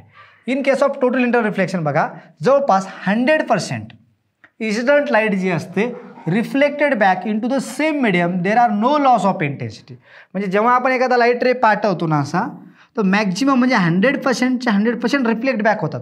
म्हणजे सगळ्याचा सगळा रे काय होतो रिफ्लेक्ट बॅक होतो आणि याचमुळं 100% रिफ्लेक्शन होतं आणि वापस येतं. म्हणजे यानं जी इमेज बनलेली असेल, तुम्ही या ठिकाणी जर इमेज ऑब्झर्व करत असाल एखादी की टोटल इंटरनल रिफ्लेक्शनमुळे घडलेली इमेज आहे ती लेन्सपेक्षा आणि कोणापेक्षा मिररपेक्षा ब्राईट असते. मिररमध्ये काय होतं in case of the reflection of the mirror refraction from the lens, म्हणजे मिररपासून रिफ्लेक्शन होत असेल किंवा लेन्सपासून रिफ्रॅक्शन होत असेल तर त्यावेळेस some intensity of light can never reflect or refract. म्हणजे काय होतं रिफ्लेक्शन तुम्ही स्वतःला मिररमध्ये जेव्हा पाहता तर काही लाईट तुम्हाला रिफ्लेक्ट न होता ऑब्झर्व केली जाईल किंवा कुठेकडे तरी 100% रिफ्लेक्शन होत नाही. मिररमध्ये आपलं रिफ्लेक्शन 100% आपल्याला दिसत नसतं किंवा लेन्स थ्रू आपण आपलं 100% रिफ्रॅक्शन दिसत नाही. पण जर टोटल इंटर रिफ्लेक्शननी जी इमेज बनते ती मात्र सगळ्यात ब्राईटर असते. कारण का त्या ठिकाणी 100% रिफ्लेक्शन होतं मध्ये मीडियममध्ये, बाकी कुठलीही रेज दुसऱ्या मीडियममध्ये वापस जात नाही आहेत. लक्षात. Some example of total inter reflection sparkling of the diamonds. आपण पाहिलं की एखादा डायमंड असेल, सगळ्यांना माहिती आहे डायमंड सगळ्यांना आवडतो आहे ना. तुमच्याकडे असेल नसेल मला माहिती नाही, पण मॅक्झिमम जे डायमंड्स म्हटलं की सगळ्यांना माहीत असतं डायमंड कसं, त्याच्या प्रॉपर्टीज माहिती आहेत. पण डायमंड जो त्याची जी चमक असते डायमंडला ती कोणामुळे येते due to the total internal reflection. जर टोटल इंटरनल रिफ्लेक्शन नसतं तर डायमंड तेवढा चांगल्या प्रकारे असा चमकला नसता आणि डायमंडला किंमत आली नसती. म्हणजे सोप्या भाषेमध्ये डायमंडला किंमत का आहे? कारण डायमंडमध्ये टोटल इंटरनल रिफ्लेक्शन घडतं म्हणून. रिफ्रॅक्टिव्ह इंडेक्स ऑफ डायमंड किती आहे 2.5 आणि त्याचा अँगल ऑफ इन्सिडन्स किती आहे 24 डिग्री अँगल आहे त्याचा. आणि now the cutting the diamond such that जर तुम्ही त्याला कट केलं डायमंडला अशा प्रकारे, तुम्हाला माहिती आहे डायमंडला कट केलं तरच तो शायनिंग करत असतो, तर कट केलं क्रिटिकल अँगलपेक्षा जर अँगल ऑफ इन्सिडन्स जास्त दिला अशा प्रकारे कट केलं की त्याच्यावरती पडणारी लाईट रेचा क्रिटिकल अँगल ऑफ इन्सिडन्स हा क्रिटिकल अँगलपेक्षा जास्त असेल तर टोटल इंटरनल टेक्स प्लेस करतं आणि अगेन अँड अगेन म्हणजे त्या डायमंडच्या मध्ये अनेक प्रकारचे टोटल इंटरनल रिफ्लेक्शन घडतं आणि टोटल इंटरनल रिफ्लेक्शन अनेक प्रकारे झाल्यामुळं light which becomes out from the few places and some specific direction makes it sparkling. म्हणजे मध्ये एकदा लाईट इंटर झाली डायमंडमध्ये डायमंड आहे, डायमंडमध्ये जर एकदामध्ये लाईट एंटर झाली तर मधल्यामध्ये multiple times total internal reflection मधल्यामध्ये रिफ्लेक्ट होत जाईल लाईट, पण एखाद्याच कुठून तरी बाहेर पडेल आणि त्यामुळे तो स्पार्कलिंग होईल आणि तो आग चमकायला लागेल. ठीक आहे. तर ऑप्टिकल फायबरमध्ये पण एक कन्सेप्ट आहे. हे तुम्हाला ऑप्टिकल फायबर तुम्ही पाहिला असेल की आपल्याकडे कम्युनिकेशन असेल किंवा यात्रेमध्ये तुम्ही कुठं पाहिलं असेल डेकोरेशनसाठी एक फायबर्स वापरले जातात, ते थोडं बहुत ऑप्टिकल फायबर्स आहेत. पण तुम्ही पाहिलं असाल आज इंटरनेटची जी स्पीड जिओ फायबर असतं, एअरटेल फायबर असतं, ते जे फायबर्स आहेत ते ऑप्टिकल फायबर्सनी बनवले असतात. म्हणजे तुम्हाला माहिती आहे की आपल्याला माहिती आहे सगळ्या जर एका ठिकाणची इन्फॉर्मेशन जर दुसऱ्या ठिकाणी ट्रान्सफर करायची असेल तर सगळ्यात जास्त स्पीडने ट्रान्सफर करायला पाहिजे आणि सगळ्यात जास्त स्पीड कोणाची असते? लाईटची. म्हणून लाईटलाच एक कम्युनिकेशनचा वे बनवण्यासाठी ऑप्टिकल फायबर्स बनवले जातात आणि त्या ऑप्टिकल फायबर्समध्ये तेच घडतं काय ऑप्टिकल फायबर्समध्ये आपण काय करतो, एक जो लाईट इथून लाईट सोर्स आपण म्हणतो ट्रान्समीटर आहे, तिथून लाईट पाठवतो. एक खालचं एक मीडियम असतं ज्याचा रिफ्रॅक्टिव्ह इंडेक्स कमी असतो आणि मधलं मीडियम आहे ज्याचा रिफ्रॅक्टिव्ह इंडेक्स जास्त असतो. मग लाईट आपण अशा प्रकारे अँगल ऑफ इन्सिडन्स टाकतो जेणेकरून अँगल हा क्रिटिकल अँगलपेक्षा जास्त असेल, अँगल ऑफ इन्सिडन्स.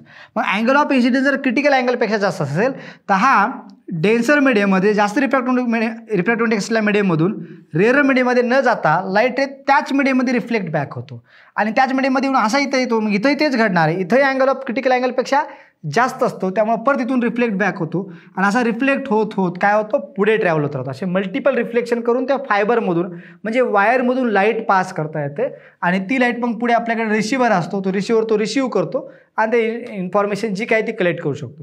तुम्ही ऑप्टिकल फायबर भरपूर ठिकाणी पाहिले असतील, डेकोरेशनसाठी पण काही ठिकाणी वापरले जातात, तर ते कन्सेप्ट आहे लक्षात.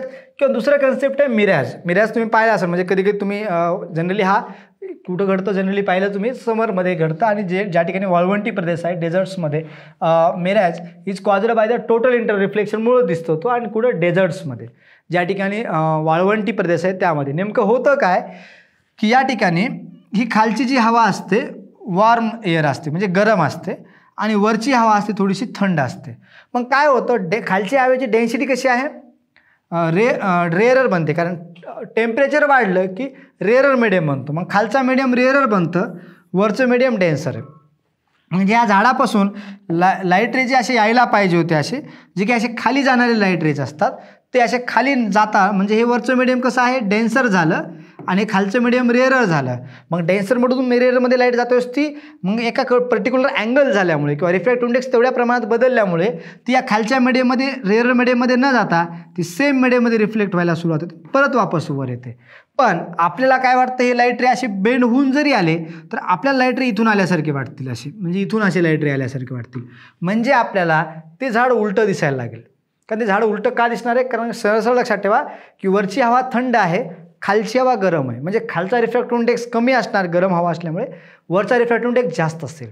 मग रिफ्रॅक्टिव्ह इंडेक्स वरचा जास्त आहे, मग ही लाईट रे वरच्या मीडियममधून खालच्या मीडियममध्ये न जाता असे खाली येऊन बेंड होऊन आपल्याकडे येतात, रिफ्लेक्शन होतं, टोटल इंटर रिफ्लेक्शन होतं आणि त्यामुळं आपलं हे झाड असं म्हणजे खाली असल्यासारखं दिसतं. तुम्ही कधी पाहिलं असेल जनरली आपल्याकडे रोडवरती तुम्ही जात असाल तर रोडवरती पाणी असल्यासारखं वाटतं, कारण त्याचं रिझनच आहे आकाश जे आहे ब्ल्यू कलरचं असतं आणि त्याचं रिफ्लेक्शन वरी दिसण्याऐवजी असं खाली लाईट रे येऊन तो बेंड होऊन आपल्यापर्यंत येतात आणि आपल्याला तो कलर दिसतो, म्हणून ते वाळवंटात पाणी असल्यासारखं वाटतं किंवा एखादी झाडं असं खाली उलटं दिसू शकतं. ठीक आहे. तर हे असं आहे, ते तुम्हाला लक्षात आलं असेल आता. ठीक आहे. आता हे लुमिंग आता उलटं होतं. लुमिंगचा अर्थ उलटं कसं, जनरली लुमिंग कुठं घडते, ह्याच्यामध्ये समुद्रामध्ये घडते आणि टेक्स प्लेस कशामुळे घडते, TIR टोटल इंटरनल रिफ्लेक्शनमुळे. काय होतं, रिफ्रॅक्टिव्ह इंडेक्स काय होतं, डिक्रीज होतो विथ काय height and so image are imaged from the end. म्हणजे सोप्या भाषेमध्ये काय की वॉटर असतं ना, वॉटरच्या खालची हवा कोल्ड असते, मग हे डेन्सर मीडियम आहे. वरची हवा ह्याच्यामुळे सनलाईटमुळे म्हणा किंवा कुठल्या इतर कारणामुळे वॉर्म बनते. म्हणजे खालची हवा थंड आहे त्यामुळे त्याची डेन्सिटी जास्त असेल, डेन्सर मीडियम असेल म्हणजे रिफ्रॅक्टिव्ह इंडेक्स जास्त आहे. वरची हवा थंड आहे गरम आहे, रिफ्रॅक्टिव्ह इंडेक्स असा असेल कमी असेल, रेअर मीडियम बनेल. म्हणजे गरम हवा असेल तर रिफ्रॅक्टिव्ह इंडेक्स कमी असतो. मग होतं काय, जो लाईट रे इथून असा येणार आहे, असा लाईट रे असा इकडं जाणार होता, म्हणजे कुणीकडे जाणार होता, डेन्सर मीडियममधून रेअर मीडियममध्ये जाणार होता. पण हा मीडियम रेअर असल्यामुळे असा न जाता लाईट रे असा बेंड होत जातो आणि रिफ्लेक्ट होऊन परत सेम मीडियममध्ये येतो आणि आपण इथून पाहतो आणि त्यामुळे मग आपल्याला वाटतो कुठून इकून आल्यासारखा वाटतो. म्हणजे जे जहाज आहे त्याचं पाण्यापेक्षा वर वाढतं, त्याला लुमिंग म्हणतो. आणि म्हणजे जहाज पाण्यावर नाही तर पाण्यापेक्षा वर चालतं असं वाटतं. म्हणून कधी कधी लोकांना जहाजावरती गेल्यानंतर ते म्हणतात ना भूत दिसायचं किंवा काहीतरी आपल्याला अनइमॅजिनरी ॲक्टिव्हिटीज दिसायच्या, म्हणजे आपण इमॅजिनही करू शकत नाही अशा वेगळ्या प्रकारच्या ॲक्टिव्हिटीज. त्याचं रिझन असेल जहाज असं पाण्याच्या वर कधी चालू शकत नाही, पण दिसतं दूरवरचे जे जहाज असतात तसे वर असल्यासारखे दिसतील. त्याचं रिझनही तेच आहे, रिफ्रॅक्टिव्ह इंडेक्स, टोटल इंटरनल रिफ्लेक्शनमुळंच तसं घडत असतं. तर आपला पॉईंट आहे या ठिकाणी लेन्स. तर लेन्स म्हणजे काय असतं तुम्ही पाहिलं असेल लेन्स काय असते. तर लेन्स आपण पाहतो, आता हे मी जे गॉगल यूज करतो ही एक लेन्स आहे. जो कॅमेरा आहे त्या कॅमेऱ्यामध्ये पण लेन्स आहे. तुम्ही भरपूर ठिकाणी लेन्स पाहता, मायक्रोस्कोपमध्ये लेन्स असते किंवा तुम्हाला ते मॅग्निफाईंग ग्लास म्हणून एक वापरता तुम्हाला आहे ना कागद जाळण्यासाठी, ती एक प्रकारची मॅग्निफाईंग लेन्स आहे. तर म्हणजे लेन्स भरपूर ठिकाणी असतात. लेन्सेस तुम्हाला माहिती आहे, कधी आपण चष्म्यांना पाहतो यांना लेन्सही म्हटलं जातं. तर जनरली लेन्स किंवा आपल्या डोळ्यांची जी लेन्स असते ती लेन्स आहे. तर अनेक प्रकारच्या लेन्सेस असतात आणि लेन्सबद्दल आपण या टॉपिकमध्ये क्लिअरली शिकणार आहोत. तर लेन्स म्हणजे सिम्पल आहे पहा, जनरली आपण पाहिलं, आपण ज्या लेन्स शिकणार आहोत त्या लेन्समध्ये पहा double convex lens, plano convex lens, converging lens, double concave lens, plano concave lens, converging lens. Simple जर लेन्स जर पाहायचं असलं तर कॉन्व्हेक्स लेन्स म्हणजे काय, सिम्पली जर आपण पाहिलं यामध्ये थोडक्यात आपण बघा तर सिम्पल कॉन्व्हेक्स म्हणजे काय, जी बल झाल्यासारखी असतं. हा जो भाग आहे याला कॉन्व्हेक्स लेन्स म्हणतो. आता दोन्ही साईडना कॉन्व्हेक्स असल्यामुळे याला डबल कॉन्व्हेक्स म्हटलं आहे. ही एका साईडला प्लेन आहे, ठीक आहे, एका साईडला काय आहे प्लेन आहे आणि एका साईडला बल झालेली आहे, ही प्लेनो कॉन्व्हेक्स, प्लेन कॉन्व्हेक्स. ही कशी आहे कॉन्व्हर्जिंग मिनिस्कस, म्हणजे ॲक्च्युली लाईटला कॉन्व्हर्ज करतो म्हणून मिनिस्कस म्हटलं आहे. इकडं कॉन्केव्ह आहे आणि इकडून कॉन्व्हेक्स आहे, त्यामुळे याला कॉन्व्हर्जिंग मिनिस्कस म्हटलं जातं. हे आपलं नाही, आपल्याला फक्त मेनली हे शिकायची एक आणि डबल कॉन्केव्ह, हे दोन शिकतो आपण जनरली लक्षात. आता डबल कॉन्केव्ह म्हणजे काय, दोन्ही साईडला असे मध्ये पार्ट गेला असेल, कॉन्केव्ह साईड्स असतील दोन्ही साईड, त्याला डबल कॉन्केव्ह म्हणतो. प्लेनो कॉन्केव्ह म्हणजे एक साईड प्लेन आहे दुसऱ्या साईडला कॉन्केव्ह आहे. डायव्हर्जिंग लेन्स म्हणजे या ठिकाणी पाहिलं थोडंसं पाहिलं तर कर्व असणार आणि स्ट्रेट असेल तसं. त्याच्या जनरली जर पाहिलं तर आपल्याला दोनच महत्त्वाचे आहेत, एक डबल कॉन्व्हेक्स लेन्स आणि डबल कॉन्केव्ह लेन्स. हा डबल कॉन्व्हेक्स लेन्सला आपण डबल न म्हणता जस्ट कॉन्व्हेक्स लेन्स म्हणणार आहोत आणि डबल कॉन्केव्ह लेन्सला जस्ट कॉन्केव्ह लेन्स म्हणणार. म्हणजे इथून पुढे आपल्याला जी कॉन्केव्ह लेन्स म्हटलं जाईल ती डबल कॉन्केव्ह असेल आणि कॉन्व्हेक्स लेन्स म्हटलं जाईल ती डबल कॉन्व्हेक्स असेल. ठीक आहे, तर लेन्स जर आपण पाहिलं हे जनरली लेन्सचे प्रकार आहेत आपण जर पाहिलं तर या ठिकाणी. ठीक आहे, तर lens is the piece of the any transparent material, obviously कुठले transparent material covered by two surfaces by one curved and other is plane. कुठलं तरी एक सरफेस कर्व असायला पाहिजे. म्हणजे सोप्या भाषेत एक ट्रान्सपरंट मटेरियल कुठलंही असू द्या, म्हणजे फॉर एक्झाम्पल तुम्ही ग्लास सिम्पल काच जरी घेतला आणि त्याला काय केलं तुम्ही कर्व केलं तर त्या एक साईड कर्व केली, एक साईड प्लेन किंवा दोन्ही साईड कर्व केल्या तर त्याचा एक लेन्स बनते. लेन्स म्हणजे दुसरं तिसरं काहीच नाही, सिम्पल ट्रान्सपरंट मटेरियल असतं, फक्त त्याला आपण शेप दिला आहे. म्हणजे लेन्सला ज्या काही प्रॉपर्टीज आहेत ट्रान्सपरंट मटेरियलला शेप दिला की त्याची लेन्स बनते आणि शेप अशा प्रकारचे शेप देऊ शकतो आपण. लक्षात, म्हणजे हा जो ग्लास आहे ते ग्लास आहे, हा त्याला एक शेप दिला गेल्यामुळे हा एक लेन्स बनलेला आहे. तर कुठल्याही ग्लासला किंवा कुठल्याही ट्रान्सपरंट मटेरियलला, आता बेस्ट एक्झाम्पल आपण म्हणू शकतो वॉटर घेतलं, एखाद्या थिन कॅरीबॅगमध्ये वॉटर घेतलं आणि त्याच्यामध्ये जरी आपण ट्रान्सपरंट कॅरीबॅग घेतली त्याच्यात वॉटर घेतलं तेही ट्रान्सपरंट, तर ते water act as a lens. तर ते वॉटर पण एक लेन्स ॲक्ट होऊ शकतं. म्हणजे कुठलंही ट्रान्सपरंट लिक्विड असेल, कुठलं एखादा ट्रान्सपरंट फ्लुइड आहे त्यालाही तुम्ही काय करू शकता एक लेन्स म्हणून यूज करू शकता. म्हणजे जे ट्रान्सपरंट असतात त्या प्रत्येकाची आपल्याला काय बनवता येते लेन्स बनवता येते, त्याला आपण लेन्स म्हणत असतो. ठीक आहे, तर यामध्ये जर आपण पाहिलं तर लेन्सचे आता जर पाहिलं लेन्समध्ये पार्ट असतात. तर ऑप्टिकल सेंटर म्हणजे काय, आता सिम्पल लेन्स म्हणजे काय असतं पहा, ॲक्च्युअल आपली लेन्स एवढी आहे, ही जी आहे एवढा भाग ही लेन्स आहे, राईट, कॉन्व्हेक्स लेन्स आहे. पण प्रश्न की या लेन्सला जर आपण असं वाढवलं असतं तर हा स्पिअरिकल बनला असता, या कर्वेचरला असं केलं हा स्पिअर बनला असता, असा काय पार्ट आहे. म्हणजे ही लेन्स बनली, याचा जो सेंटर असतो याला म्हणतो आपण ऑप्टिकल सेंटर. म्हणजे किंवा लेन्स समजा असा कर्वेचर केली, कट केलेली अशी लेन्स, त्या कट केलेल्या पोर्शनला जर एक्सटेंड करून आपण जर सर्कल बनवले ते सर्कल बनतील कुठले तरी, पण त्या पूर्णच्या दोघांच्या मधला जो एक्झॅक्ट जो सेंटर पॉईंट असेल त्याला काय म्हणतो ऑप्टिकल सेंटर. म्हणजे वो जो point for a given lens through which the any rays passes undeviated म्हणजे याच्यातून जर कुठला रे पास झाला, म्हणजे ऑप्टिकलमधून जर कुठलाही रे जर पास झाला तो कुणीकडे बेंड होणार नाही, डेव्हिएशन होणार नाही, काहीही होणार नाही, तर त्याच पॉईंटला आपण काय म्हणतो ऑप्टिकल सेंटर. म्हणजे ऑप्टिकल सेंटर कशाला म्हणायचं, हा ऑप्टिकल सेंटर कधी होईल जर याच्यातून रे जर असा पास झाला तो रे असा सरळ पास होईल, डेव्हिएशन होणार नाही आहे, किंवा रे जर असा पास झाला तो सरळ असा एक प्रकारे डायरेक्टली पास होईल, कुठल्याही प्रकारचं डेव्हिएशन त्या रेजमध्ये होत नाही आहे, त्या पॉईंटमधून जातं वेळेस त्यालाच काय म्हणणार आहेत पॉईंट म्हणणार ऑप्टिकल सेंटर. लक्षात. नेक्स्ट पॉईंट आपल्याकडे प्रिन्सिपल ॲक्सिस. प्रिन्सिपल ॲक्सिस म्हणजे काय तुम्हाला माहिती, हा कर्वेचर बनला स्पेअर, हा एक स्पेअर बनल्यासारखा बनतो, या कर्वेचरचा एक स्पेअर, या कर्वेचरचा कुठतरी एक सेंटर असेल C1, या कर्वेचरचा एक सेंटर असेल C2 आणि ऑप्टिकल सेंटर. मग अशी लाईन, जी लाईन पासिंग थ्रू कुठून, first centre of curvature, second of centre of curvature आणि काय ऑप्टिकल सेंटर यांच्यामधून पास होणारी line passing through optical centre and perpendicular to the lens. ह्या लेन्सला कशी आहे, परपेंडिक्युलर आहे आणि तिन्हीमधून पास होते. जनरली C1 C2 एक सेंटर, दुसरा सेंटर आणि ऑप्टिकल सेंटर यांच्यामधून जी लाईन पास होते, obviously it is imaginary line, त्याच लाईनला आपण काय म्हणतो, प्रिन्सिपल ॲक्सिस म्हणत असतो. प्रिन्सिपल फोकस म्हणजे सरळ सगळ्यांना माहिती आहे, लेन्स हॅज 2 सरफेसेस आपल्याला माहिती आहे ऑब्वियसली. तर त्याला किती फोकल लेंथ असतील, 2 सरफेस असल्यामुळे 2 फोकल लेंथ असतील. एक फोकल लेंथ जर आपण पाहिलं या ठिकाणी, या पॉईंटला इकडे एक फोकल लेंथ असणार या साईडला आणि एक या साईडला असणार आहे. कारण लाईट इकडून जर लाईट आपण पास केली तर इकडे फोकस होईल आणि या डायरेक्शनने लाईट पास केली तर लेफ्ट साईडला फोकस होईल. म्हणजे जर पाहिलं आपल्या तर जसं मिररला एकच फोकल लेंथ असायची तसं लेन्सला नाही आहे. तर लेन्सला 2 फोकल लेंथ असतात, एक राईट साईड आणि एक लेफ्ट साईडला. तर first focal point object point on the principal axis for which image from the infinity. म्हणजे समजा असं एक फर्स्ट फोकस आपण कशाला म्हणतो सोप्या भाषेमध्ये, तर जर आपण काय केलं, सिंपल एक डेफिनेशन बघा कशी दिलेली आहे. First focal point is object point on which principal axis for which image formed at the infinity. म्हणजे असा एक पॉईंट घेतला आपण कुठेतरी, समजा फॉर एक्झाम्पल इथे कुठेतरी पॉईंट असेल तो, ओके लक्षात, प्रिन्सिपल फोकस आपण त्याला म्हटलं.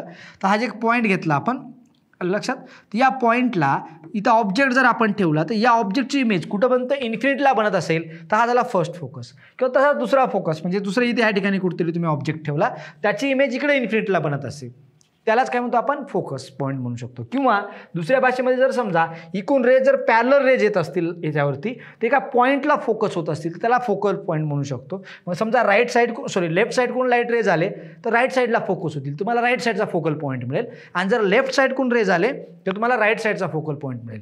तर या जनरली याला फोकल पॉईंट 1, याला फोकल पॉईंट 2 म्हटलं जातं. किंवा तुम्ही त्याला शिफ्ट केलं तरी काय असं काही फरक पडत नसतो. पण लक्षात ठेवा 2 साईडला while the second focal imagine point on the principal axis for which the object light जातं इन्फिनिटी. म्हणजे जर ऑब्जेक्ट इन्फिनिटीला असेल तर ज्या पॉईंटला लाईट फोकस होईल त्याला फोकस म्हणा. मग ऑब्जेक्ट इकडे इन्फिनिटी ठेवा, तिकडे ठेवा. तर ज्या सोप्या भाषेमध्ये पॅरलर लाईट जी की लेन्सवरती पडते, तिची एखाद्या पॉईंटला फोकस होत असेल त्याला काय म्हणतो आपण, फोकल पॉईंट किंवा प्रिन्सिपल फोकस. फोकल लेंथ म्हणजे काय, सरळ हे डिस्टन्स आहे. कोणामधलं डिस्टन्स आहे, समजा जर आपण असं म्हटलं की हा फोकस पॉईंट आहे, समजा इथे फोकस पॉईंट किंवा प्रिन्सिपल फोकस आणि ऑप्टिकल सेंटर, या दोघांमधलं जे अंतर असतं, डिफरंट डिस्टन्स बिटवीन द काय ऑप्टिकल सेंटर आणि काय पॉईंट होते parallel raise of light converges, म्हणजे सरळ कुठला आहे, फोकस पॉईंट.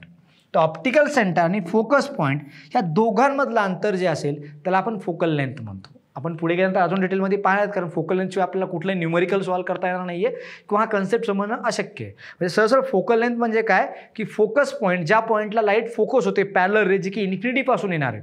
सो इन्फिनिटीपासून येणारे पॅरलर रेज ज्या पॉईंटला फोकस होतात त्याला फोकल पॉईंट म्हणतो. आणि त्या फोकल पॉईंटचं ऑप्टिकल सेंटरपासूनचं अंतर, त्या अंतराला काय म्हणतो आपण, फोकल लेंथ. पण ऑब्वियसली सेंटीमीटर मीटरमध्ये आपण त्याला दाखवत असतो.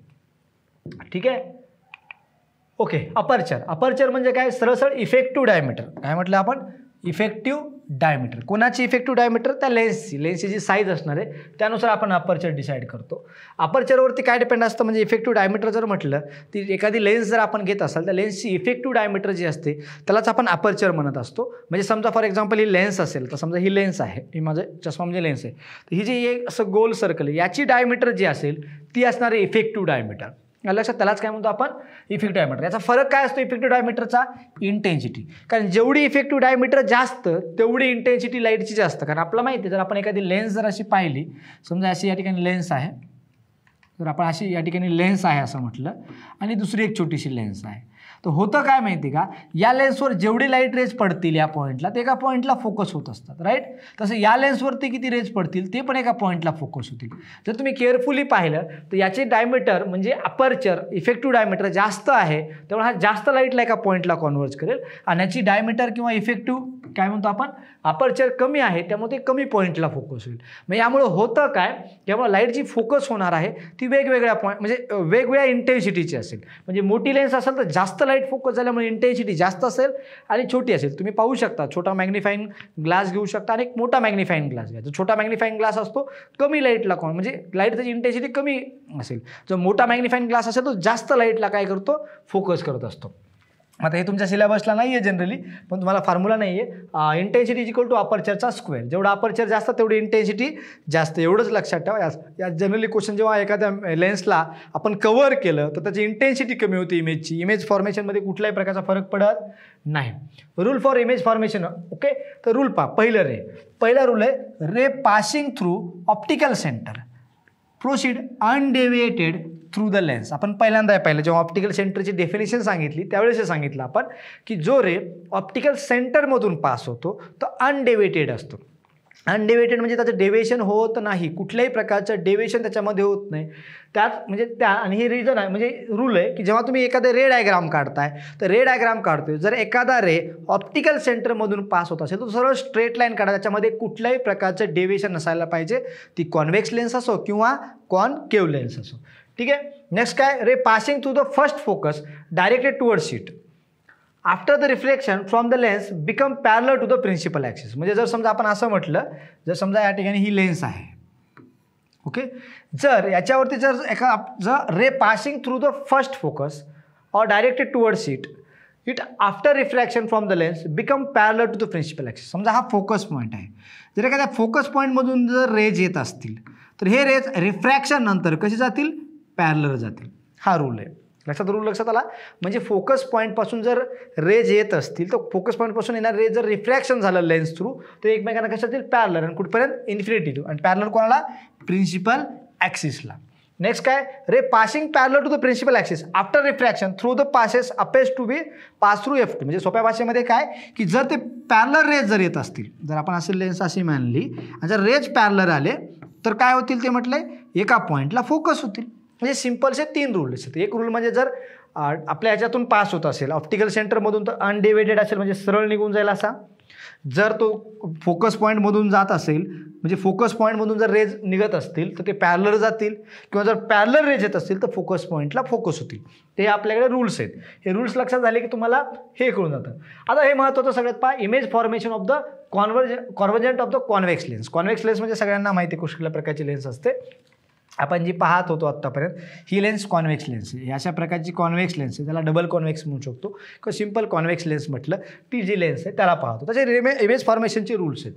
पहिलं पहा, पोझिशन ऑफ ऑब्जेक्ट. जर ऑब्जेक्ट इन्फिनिटीला असेल, कुठं असेल, ऑब्जेक्ट इन्फिनिटीला असेल तर इमेज कुठं बनणार आहे, ॲट द फोकस. आपण पाहिलं तर आपण याला हे पाहूया, तुम्हाला याच्यानुसार सांगतो. समजा आपण या ठिकाणी लेन्स जर आपण या ठिकाणी काढली, समजा फॉर एक्झाम्पल ब्ल्यू कलरमध्ये लेन्स घेऊया. ठीक आहे, ही लेन्स आहे आपल्याकडे. ठीक आहे. आता लेन्सनुसार आपण एक पॉईंट ठरवून देऊ याला. समजा मी या पॉईंटला ऑप्टिकल सेंटर O म्हटलं, या पॉईंटला कुठेतरी आपण फोकस म्हटलं आणि इथे कुठेतरी सेंटर ऑफ कर्वेचर आहे. आपण यांच्यामधून जाणारा हा प्रिन्सिपल ॲक्सिस काढून घेतला. ठीक आहे, चालेल. आता काय म्हटलं बघा याच्यानुसार, आपल्या म्हणण्यानुसार पहिल्यांदा ऑब्जेक्ट कुठे ठेवला म्हटलंय, पोझिशन ऑफ द ऑब्जेक्ट कुठे, इन्फिनिटीला. म्हणजे ऑब्जेक्ट कुठं असेल, इन्फिनिटीला असेल. म्हणजे या ठिकाणी ऑब्जेक्ट कुठेतरी इकडे आहे, इकडे इन्फिनिटी मानूया आणि ऑब्जेक्ट या ठिकाणी असा. तर जर ऑब्जेक्ट या ठिकाणी असेल तर याच्याकडून येणारे रेज पॅरलर असतील, लक्षात. आणि पॅरलर रेज जे काय असतील ते कुठल्या पॉईंटला फोकस होतील. समजा ऑब्जेक्ट मी इकडे खाली जरी घेतला तर रेज पॅरलर येतील. आणि जे काही पॅरलर रेज येणार आहेत हे सगळे पॅरलर रेज एका पॉईंटला फोकस होतील. म्हणजे ॲक्च्युली इमेज कुठं बनणार आहे, पॉईंटला, Fला, फोकस पॉईंटला. त्याला आपण F2 म्हटलं तरी चालेल. ठीक आहे. तर म्हणजे कुठे आहे आपल्याकडे, at position of the object, कुठे, इन्फिनिटीला ऑब्जेक्ट आहे, त्याची इमेज कुठं बनणार, कारण इन्फिनिटीपासून ऑब्जेक्ट एखादा येत असेल तर त्या ऑब्जेक्टकडून येणारे रेज पॅरलर असतात. आणि पॅरलर रेज जेव्हा येतील ते दुसऱ्या फोकसवरती F2ला फोकस होतील. म्हणजे हा जो F2 आहे त्याला F2 म्हणूया. इथं इकडे या साईडचा जो फोकस होता त्याला F1 म्हणतो. F2ला फोकस होतील. लक्षात. म्हणजे सरळ सरळ आहे, सोप्या भाषेत, जर ऑब्जेक्ट कुठं असेल, इन्फिनिटीला असेल तर इमेज कुठं बनणार आहे, फोकसवरती, दुसऱ्या साईडला. आणि ती इमेज कशी बनणार, फोकसवरती बनली म्हणजे पॉईंट साईज बनणार आहे, कारण एका छोट्याशा पॉईंटमध्ये इमेज बनते. दुसरी गोष्ट हायली डिमिनिश्ड, कारण कितीही मोठा ऑब्जेक्ट असो, म्हणजे अख्खा सन जरी असेल, तेवढा भला मोठा जरी सन असेल तरी तो एका पॉईंटला इमेज बनवते, पॉईंट इमेज बनते. म्हणजे हायली डिमिनिश्ड म्हणजे तेवढ्या मोठ्या सनची पण एकदम छोटीशी इमेज बनू शकते, पॉईंट इमेज बनते. त्यामुळे ती हायली डिमिनिश्ड म्हणू शकतो. आणि magnification is very very less than -1 म्हणजे फार फार फार कमी असेल.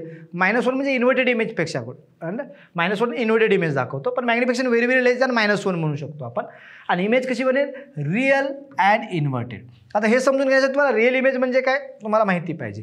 रिअल इमेज म्हणजे काय? जी इमेज ॲक्च्युली स्क्रीनवर ऑब्टेन करता येते त्या इमेजला आपण रिअल इमेज म्हणतो. आणि जी इमेज स्क्रीनवरती बनवता येते त्याला काय म्हणतो आपण? व्हर्च्युअल. आता जर आपण या ठिकाणी स्क्रीन ठेवली असती त्या ठिकाणी रेंज मिळतात. तुम्ही स्वतः ट्राय केला असेल पहा, मॅग्निफाईंग ग्लास घेऊन सनलाईट एका पॉईंटला फोकस करून त्या ठिकाणी कागद ऑब्जेक्ट काहीतरी ठेवला असेल, म्हणजे रेज ॲक्च्युली त्या ज्या पॉईंटला मीट व्हायलेत त्या पॉईंटवर तुम्ही फोकस एक स्क्रीन ठेवू शकता, म्हणजे ॲक्च्युली तिथे मीट व्हायलेत, त्यामुळे त्याला काय म्हणू शकतो आपण? रिअल इमेज म्हणू शकतो. आणि रिअल आणि इन्व्हर्टेड म्हणजे काय? उलटी इमेज बनणार. आता पॉईंट साईज बनते इन्व्हर्टेड दाखवता येत नाही आहे, पण ते इन्व्हर्टेड असते. हे पक्क हे तुम्हाला पाठ पाहिजे. पहा, जर ऑब्जेक्ट इन्फिनिटीला ठेवला तर इमेज दुसऱ्या फोकसला मिळणार. कशी मिळणार? हायली डिमिनिश्ड पॉईंट साईज म्हणजेच पॉईंट साईज आणि मॅग्निफिकेशन व्हेरी व्हेरी लेस दॅन -1. इमेज कशी बनणार? रिअल. इन्व्हर्टेड असल्यामुळे मॅग्निफिकेशन -1 आहे. ठीक आहे. नेक्स्ट, जर बियॉन्ड 2f ॲक्च्युली सॉरी या ठिकाणी सेंटर ऑफ कर्वेचर आपण घेतोय, पण हा सेंटर ऑफ कर्वेचर या ठिकाणी मिनिंगलेस असतो. कारण सिंपल या कर्वेचरचा सेंटरला आपण मिनिंग या ठिकाणी नाही आहे, कारण इथं मिनिंग रिफ्रॅक्टिव्ह इंडेक्सनुसार असतो आणि त्यानुसार त्याचं हे जे असतो डिस्टन्स बदलतं. म्हणून आपल्याला सेंटर ऑफ कर्वेचरपेक्षा महत्त्वाचं असतं 2f हे डिस्टन्स. आणि या ठिकाणी पहा 2fला सेंटर ऑफ कर्वेचर म्हणता येत नाही. सेंटर ऑफ कर्वेचर वेगळं, या कर्वेचरचं सेंटर हाय इथं कुठेतरी, पण त्याचा 2f जो असतो तो सेंटर ऑफ कर्वेचरवर असेल असं सांगता येत नाही, तो वेगळा असू शकतो. म्हणून आपण त्याला एक 2f घेतलं. 2f म्हणजे फोकल लेंथपेक्षा 2 टाइम्स असणार अंतर. याला 2fच म्हटलं जाईल, सेंटर ऑफ कर्वेचर म्हटलं जाणार नाही. मिररमध्ये 2fला सेंटर ऑफ कर्वेचर म्हणतो, काही प्रॉब्लेम नाही आहे. लेन्समध्ये 2fला सेंटर ऑफ कर्वेचर म्हणता येत नाही, तर हा 2f असेल. मग जर समजा आपली इमेज कुठे ठेवलेली, ऑब्जेक्ट कुठे ठेवला? बियॉन्ड 2f म्हणजे सहसा कुठे ठेवला आहे? इन्फिनिटी आणि 2fच्या मध्ये कुठेतरी ठेवलेलं आहे. जर आपण असं जर आपल्याकडे लेन्स घेतली समजा अशी, ठीक आहे, आणि आपल्याकडे ऑब्जेक्ट आहे, या ठिकाणी लेन्स आहे, या ठिकाणी f आहे आणि या ठिकाणी 2f आहे. समजा आपण प्रिन्सिपल पॉईंट म्हटला, या ठिकाणी 2f आहे. तर आपण इन्फिनिटी 2fच्या मध्ये जर ऑब्जेक्ट ठेवला तर इमेज कुठं बनणार आहे? इकडं पण आपल्याकडे काय असेल? f असेल आणि इथं कुठेतरी काय असणार आहे? 2f असेल. ठीक आहे. मग जर समजा आपला ऑब्जेक्ट कुठे इन्फिनिटी आणि 2fच्या मध्ये ऑब्जेक्ट ठेवला तर इमेज कुठं बनणार आहे? 2f आणि fच्या मध्ये, 2f आणि fच्या मध्ये, आणि इन्व्हर्टेड बनेल. कशी बनेल? इन्व्हर्टेड. फक्त साईज मात्र कमी बनणार आहे. समजा एवढी मोठी इमेज आहे त्याची इन्व्हर्टेड बनेल. रे डायग्राम्स आपण नंतर पाहूया, पण सध्या आपल्याला थेरोटिकली पूर्ण पाहायचं आणि त्याचे न्यूमेरिकल्स पण सॉल्व्ह करायचे. डायग्रामसाठी एक स्पेशल लेक्चर बनवेल ज्याच्यामध्ये तुम्हाला स्पेशली डायग्राम कशा ड्रॉ करायच्या हे शिकवलं जाईल. ठीक आहे. तर म्हणजे जर आपला ऑब्जेक्ट 2f आणि इन्फिनिटीच्या मध्ये असेल तर इमेज काय बनणार आहे? दुसऱ्या साईडला बनेल, आणि ती पण कशी बनेल? f आणि 2fच्या मध्ये बनेल आणि इन्व्हर्टेड बनेल. मग त्यामुळे आपल्याला दिले पाय या ठिकाणी ती इमेज कुठं बनणार आहे? 2fच्या जर तिथं ठेवलं आपण ती इमेज बनणार आहे f2 जो आहे पॉईंट आणि 2f2 म्हणजे जो पुढच्या साईडचा आहे सोबत 2fच घ्या. जनरली आपण जे पाहतो इक्वी कॉन्व्हेक्स लेन्स असल्यामुळे इकडचं f1 f2 म्हटलं तरी काही फरक पडत नाही, कॅल्क्युलेशन्सला कुठलाही फरक नाही आहे, कारण दोन्ही साईडचा f सारखं राहतं फोकल लेंथ, त्यामुळे एकच फोकल लेंथ घेतो आपण. तर मग दोन्ही साईडला डिस्टन्स काय असणार आहे? तिकडे f2 आणि 2f2च्या मध्ये इमेज बनणार आहे. इमेज कशी बनेल? डिमिनिश्ड बनेल, म्हणजे छोटी बनेल, मोठी बनणार नाही. म्हणजे सेम जे ऑब्जेक्ट जर एवढ्या साईजचा असेल तर इमेज त्याच्यापेक्षा छोटीशी बनेल, तेवढी मोठी बनणार नाही, पण फारच छोटी नाही बनणार. मॅग्निफिकेशन लेस दॅन -1 असेल, पण अति जास्त कमी नाही आहे. डिमिनिश्ड म्हणू शकतो कारण मॅग्निफिकेशन कमी आहे म्हणून. हां, मग कशी बनणार आहे? रिअल, कारण त्या ठिकाणी ॲक्च्युली रेज मीट होत आहेत आणि त्या ठिकाणी आपण स्क्रीन ठेवली ती इमेज बनू शकते म्हणून रिअल. आणि दुसरी इन्व्हर्टेड म्हणजे उलटी बनणारी इमेज. तुम्ही पाहू शकता मॅग्निफिकेशन कधी पाहिलं तर इन्व्हर्टेड इमेज त्या ठिकाणी बनत असते.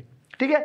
नेक्स्ट आहे आपल्याकडे ॲट 2fला ठेवला म्हणजे या ठिकाणी ठेवला. समजा आपला ऑब्जेक्ट या ठिकाणी 2fला ऑब्जेक्ट ठेवला तर इमेज कुठं बनणार आहे? इकडच्या 2fला. तुम्हाला जर मिररचं आठवत असेल तर जवळपास सारखंच आहे ते, फक्त मिररमध्ये या साईडला बनत होती, आता या साईडला बनते. ठीक आहे. तो ऑब्जेक्ट कुठं ठेवला? 2fला ठेवला. इमेज कुठं बनणार आहे? 2fला. सॉरी, अशी नाही बनणार आहे, उलटी बनणार आहे, इन्व्हर्टेड आणि सेम साईज. यामध्ये सरळ मग काय असणार आहे? लक्षातच ठेवायचं आहे की ॲट 2fला जर ऑब्जेक्ट ठेवला तर इमेज कुठं बनणार आहे? 2Fलाच बनणार आहे आणि किती साईजची, सेम साईजची, म्हणजे जेवढा साईजचा ऑब्जेक्ट आहे तेवढ्या साईजची इमेज बनेल.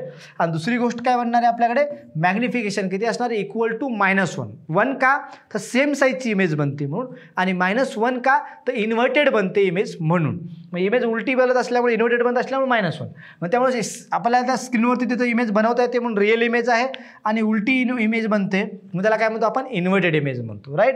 आता उलटं होणार आहे, जसं की आपण या ठिकाणी ठेवलं आता F1 आणि 2Fच्या मध्ये, सॉरी 2F1च्या मध्ये ठेवला, म्हणजे इथं ठेवला, या दोघांच्या मध्ये ठेवला ऑब्जेक्ट. या दोघांच्या मध्ये जर ऑब्जेक्ट ठेवला तर ऑब्विसली इमेज कुणीकडे पुढे शिफ्ट होईल, तर 2F आणि इन्फिनिटीच्या मध्ये बनेल कुठेतरी. पण प्रॉब्लेम इथं असा आहे की लार्ज बनेल, आपण ते पाहू शकतो. कसं बनणार आहे, ठेवला कुठे आपल्याकडे F1 आणि 2Fच्या मध्ये ठेवला, तर इमेज कुठं बनणार आहे, बियॉन्ड 2F. 2Fच्या म्हणजे पुढचा जो 2F आहे त्याच्या पुढे, म्हणजे इन्फिनिटी आणि 2Fच्या मध्ये बनेल. आलं लक्षात. आणि ती बनेल कशी, इन लार्ज, म्हणजे साईजनं मोठी बनेल, म्हणजेच मॅग्निफिकेशन ग्रेटर दॅन -1 असेल, आणि ती इमेज रिअल असेल आणि इन्व्हर्टेड म्हणजे उलटी बनेल. आणि रिअल म्हणजे काय, त्या ठिकाणी स्क्रीन जर ठेवली तर त्या ठिकाणी आपली इमेज पाहायला मिळेल. तर रिअल आणि इन्व्हर्टेड तर असेल आणि उलटी पण असेल. ठीक आहे. नेक्स्ट, जर समजा आपण F1 वर ठेवली, आपण पाहिलं जर समजा F या ठिकाणी ऑब्जेक्ट ठेवला, तर रेज जे येतील असे येतील आणि ते रेज सरळ पॅरलल जातील. आणि रेज जर पॅरलल जात असतील तर इमेज कुठं बनणार आहे, इन्फिनिटीला बनणार आहे. तर याची इमेज इन्फिनिटीला बनणार, आणि इन्फिनिटीला बनते वेळेस काय बनणार आहे, हायली मॅग्निफाईड असेल. जनरली इनलार्ज दिले का, ॲट इन्फिनिटी ऑफ इमेज बनेल, आणि इन्फायनाइटली लार्ज किंवा हायली इनलार्ज म्हणू शकतो. आणि magnification is very very greater than -1. आणि कशी असेल image, real and inverted. Obviously इथपर्यंत ठीक आहे. पण जर समजा आपण इथे ठेवलं ऑब्जेक्ट, हे ऑप्टिकल सेंटर आणि फोकस या दोघांच्या मध्ये जर ऑब्जेक्ट ठेवला, तर इमेज पलीकडे न बनता ती या साईडला बनते, या साईडला, सेम साईडला. वाटतं आपण एकदा दाखवतो याला काढून एकदा. ठीक आहे. त्या ठिकाणी पहा, समजा असा आहे, या ठिकाणी हा ऑप्टिकल सेंटर आहे, या ठिकाणी F आहे, आणि आपला ऑब्जेक्ट जर इथे ठेवला ऑप्टिकल सेंटर याच्यामध्ये, त्याची इमेज सेम साईडला बनते. लक्षात, कुठं बंद असते, सेम साईडला दिले या ठिकाणी पाहू शकता. जर तू ठेवला आपण F1 म्हणजे फोकस पॉईंट आणि ऑप्टिकल सेंटर यांच्यामध्ये जर ठेवलं तर कुठल्या साईडला बनते, सेम साईडला, कोणाच्या, जे ऑब्जेक्ट आहेत त्याच साईडला इमेज बनते. आणि दुसरी गोष्ट इनलार्ज बनते आणि मॅग्निफिकेशन ग्रेटर दॅन 1, पण पॉझिटिव्हपेक्षा 1 का, कारण आहे इमेज बनते व्हर्च्युअल आणि इरेक्ट बनते. इमेज व्हर्च्युअल बनते म्हणजे सेम साईडला, म्हणजे याच साईडला जर इमेज बनत असेल, कारण व्हर्च्युअल इमेज बनते, कारण रेज या ठिकाणी जाऊन रिफ्लेक्ट होऊन अशी येतील आणि या ठिकाणी इमेज बनते इकडे. तर व्हर्च्युअल सेम साईडला इमेज बनल्यामुळे प्रॉब्लेम असा असतो की सेम साईडला जर इमेज बनत असेल तर ती व्हर्च्युअल इमेज म्हणून मीन केलं जर, आणि व्हर्च्युअल इमेज जर असेल, हे रे असं करता येत नाही, ठीक आहे, असं येत नसतो रे, ठीक आहे. तर इमेज सेम साईडला बनल्यामुळे व्हर्च्युअल इमेज बनेल. आणि व्हर्च्युअल इमेज जर बनत असेल, लक्षात ठेवा, लेन्समध्ये सेम ऑब्जेक्टच्या साईडला जर इमेज बनत असेल ती व्हर्च्युअल असते, आणि व्हर्च्युअल इमेज बनते आणि इरेक्ट बनते, सरळ बनते. आणि इमेज इरेक्ट बनल्यामुळे होतं काय की तुम्हाला ती इमेज इरेक्ट बनल्यामुळे किंवा सरळ बनल्यामुळं तुम्हाला त्या ठिकाणी मॅग्निफिकेशन पॉझिटिव्ह मिळतं आणि greater than 1 obviously in large मिळते. तर या प्रॉपर्टी तुम्हाला हा पूर्ण जो चार्ट आहे तुम्हाला माहिती असला पाहिजे, कारण हा जर तुम्हाला माहिती नसेल तर काहीही फायदा नाही आहे. हा पूर्ण तुम्ही वाटलं त्याला लिहून घ्या, व्यवस्थित समजून घ्या काय आहे. F1 F2 न वापरता जस्ट F वापरलं तरी चालेल, काही प्रॉब्लेम नाही आहे, कारण न्यूमेरिकल सॉल्व करायचे असतील तर समजून जातं. पण हे कसं घडतं काय नाही हे जर एकदा कळालं की पूर्ण आपली कॉन्व्हेक्स लेन्स नावाची कन्सेप्ट या ठिकाणी क्लिअर होते. ठीक आहे. नेक्स्ट आहे आपल्याकडे या ठिकाणी image formation by the divergent और कॉन्केव्ह लेन्स. आता जे पहा, जनरली आपण जे कॉन्व्हेक्स लेन्स असते तिला कॉन्व्हर्जिंग लेन्स म्हणतो. ही कॉन्केव्ह लेन्स ही डायव्हर्जिंग लेन्स आहे. तर डायव्हर्जिंग लेन्स म्हणजे आपली अशा प्रकारची, आपण जे पाहतो ही लेन्स अशा प्रकारची लेन्स असते, या लेन्सला आपण डायव्हर्जिंग लेन्स म्हणतो. ठीक आहे. या डायव्हर्जिंग लेन्समध्ये काय असणार, मग या लेन्समध्ये काय करतं, याच्यात दोनच पॉसिबिलिटी आहेत. एक तर ऑब्जेक्ट इन्फिनिटीला ठेवला ती इमेज कुठं बनणार, फोकसला, ऑब्विसली, म्हणजे कसं या ठिकाणी आपण डायरेक्टली ते घेऊ शकतो. आपण समजा अशा प्रकारे आहे आपल्याकडे, ही कॉन्व्हेक्स आहे, सॉरी कॉन्केव्ह लेन्स आहे. जर ऑब्जेक्ट कुठे ठेवला इन्फिनिटीला असेल म्हणजे रेज पॅरलर येतील असे, ठीक आहे. आणि image position of the image कुठे असणार आहे, फोकसला, पण रेज पॅरलर असे जातील या ठिकाणी आणि इमेज इथं फोकसला बनल्यासारखी वाटेल या पॉईंटला, हे फोकस या साईडला. लक्षात कशी असणार आहे ती, हायली डिमिनिश्ड, कारण पॉईंट साईज इमेज वाटेल आणि त्यामुळे हायली डिमिनिश्ड असेल. दुसरीकडे पॉईंट साईज आणि मॅग्निफिकेशन व्हेरी व्हेरी स्मॉल, कारण पॉईंटवरती इमेज बनते पण लक्षात पलीकडल्या साईडला नाही बनत, सेम साईडला बनते. लक्षात सेम साईडला ऑब्जेक्ट ज्या साईडला त्या साईडला बनल्यामुळे इमेज असते व्हर्च्युअल आणि इरेक्ट. लक्षात ठेवा, इमेज कशी बनणार आहे, व्हर्च्युअल, म्हणजे सेम साईडला बनल्यामुळे व्हर्च्युअल असेल, कारण ॲक्च्युली तर रेज येत आहेत, ॲक्च्युली रेज असे निघून जात आहेत, इमेज इथं बनल्यासारखी वाटते. आलं लक्षात. दुसरी गोष्ट काय, राईट, कन्फर्म आहे. नेक्स्ट काय, between infinity and optical centre, म्हणजे ह्या इन्फिनिटी आणि ऑप्टिकल सेंटरच्या मध्ये कुठं जरी ठेवली आपण तर on the same side of the lens, या साईडला बनणार आहे इमेज, आणि कशी बनेल, इनलार्ज बनेल, म्हणजे मोठी बनेल, आणि magnification is less than, sorry enlarge म्हणजे ते जास्त मोठी नाही, मॅग्निफिकेशन लेस दॅन 1 असेल. लक्षात. आणि व्हर्च्युअल आणि इरेक्ट बनेल.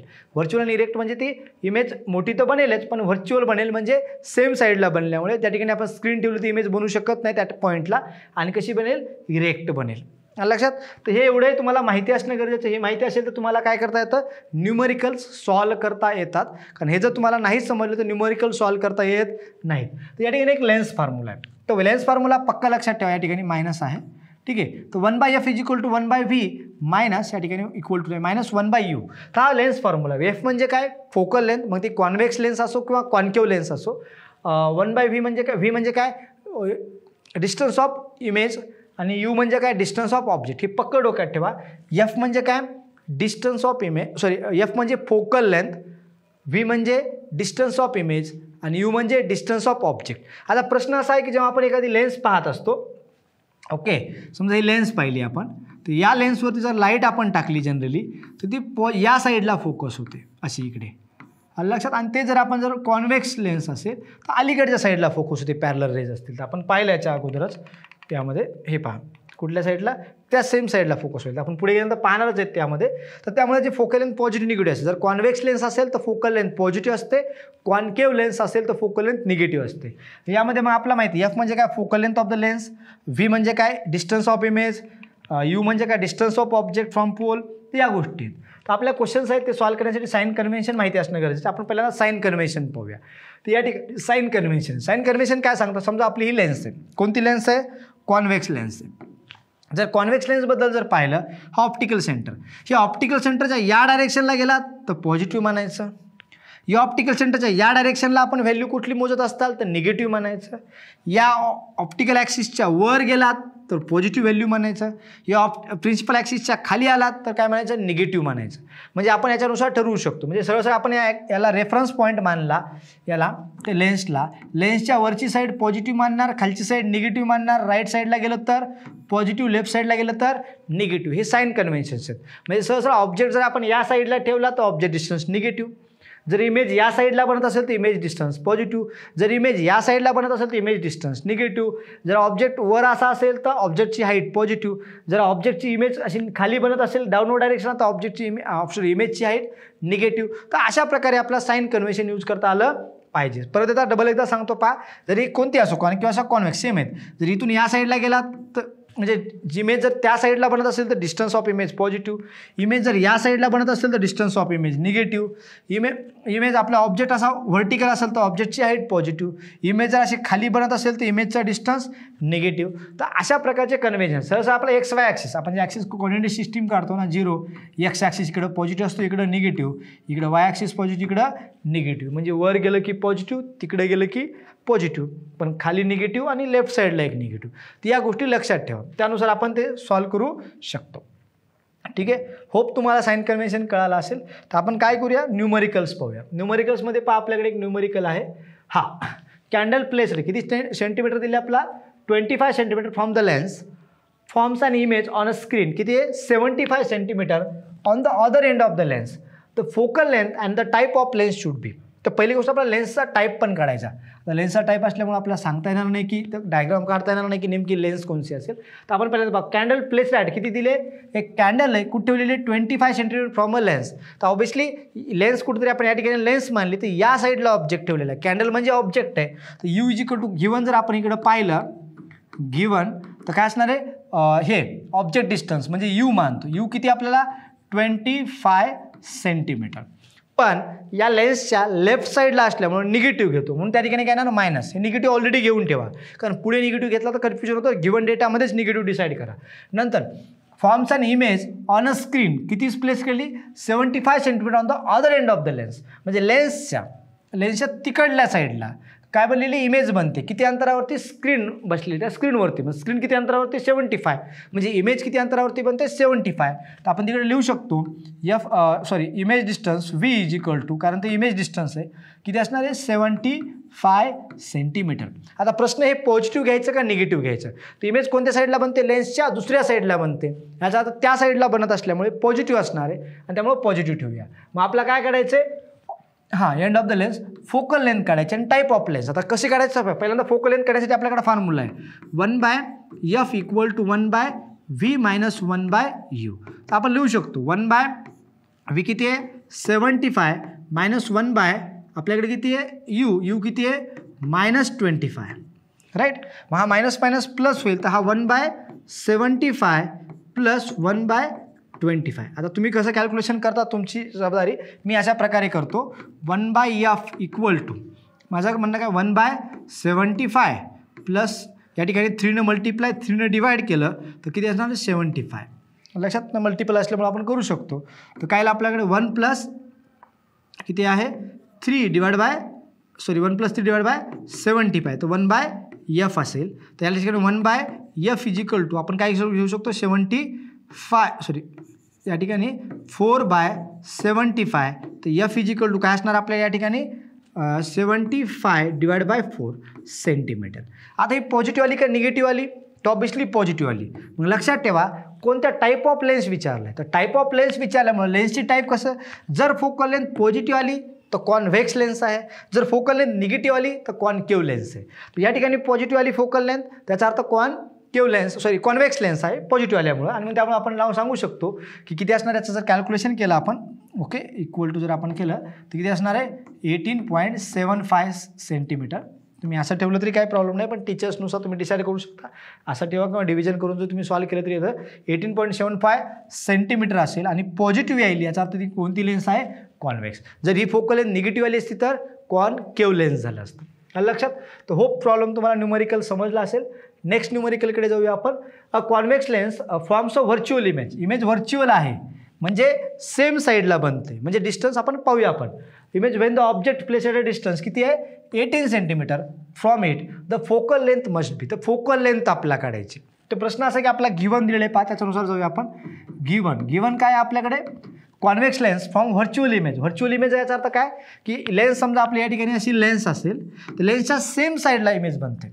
लक्षात ऑब्जेक्ट ज्या साईडला ठेवलं त्या साईडला इमेज बनते. म्हणजे इमेज डिस्टन्स किती असणार आहे इमेज डिस्टन्स आपण V मानतो. V इज इक्वल टू आपल्याकडे किती दिले या ठिकाणी virtual image Wien object is place दिलेलं आहे आपल्याला. Okay the Wien lens from a virtual image Wien object is placed at अ किती 18 centimetre from it the focal length must be. तर आपला फोकल लेंथ काढायची. तर V इज इक्वल टू आपला माहिती किती आहे convex lens from the virtual image म्हणतो when object is placed at a distance of 18 centimetre from it.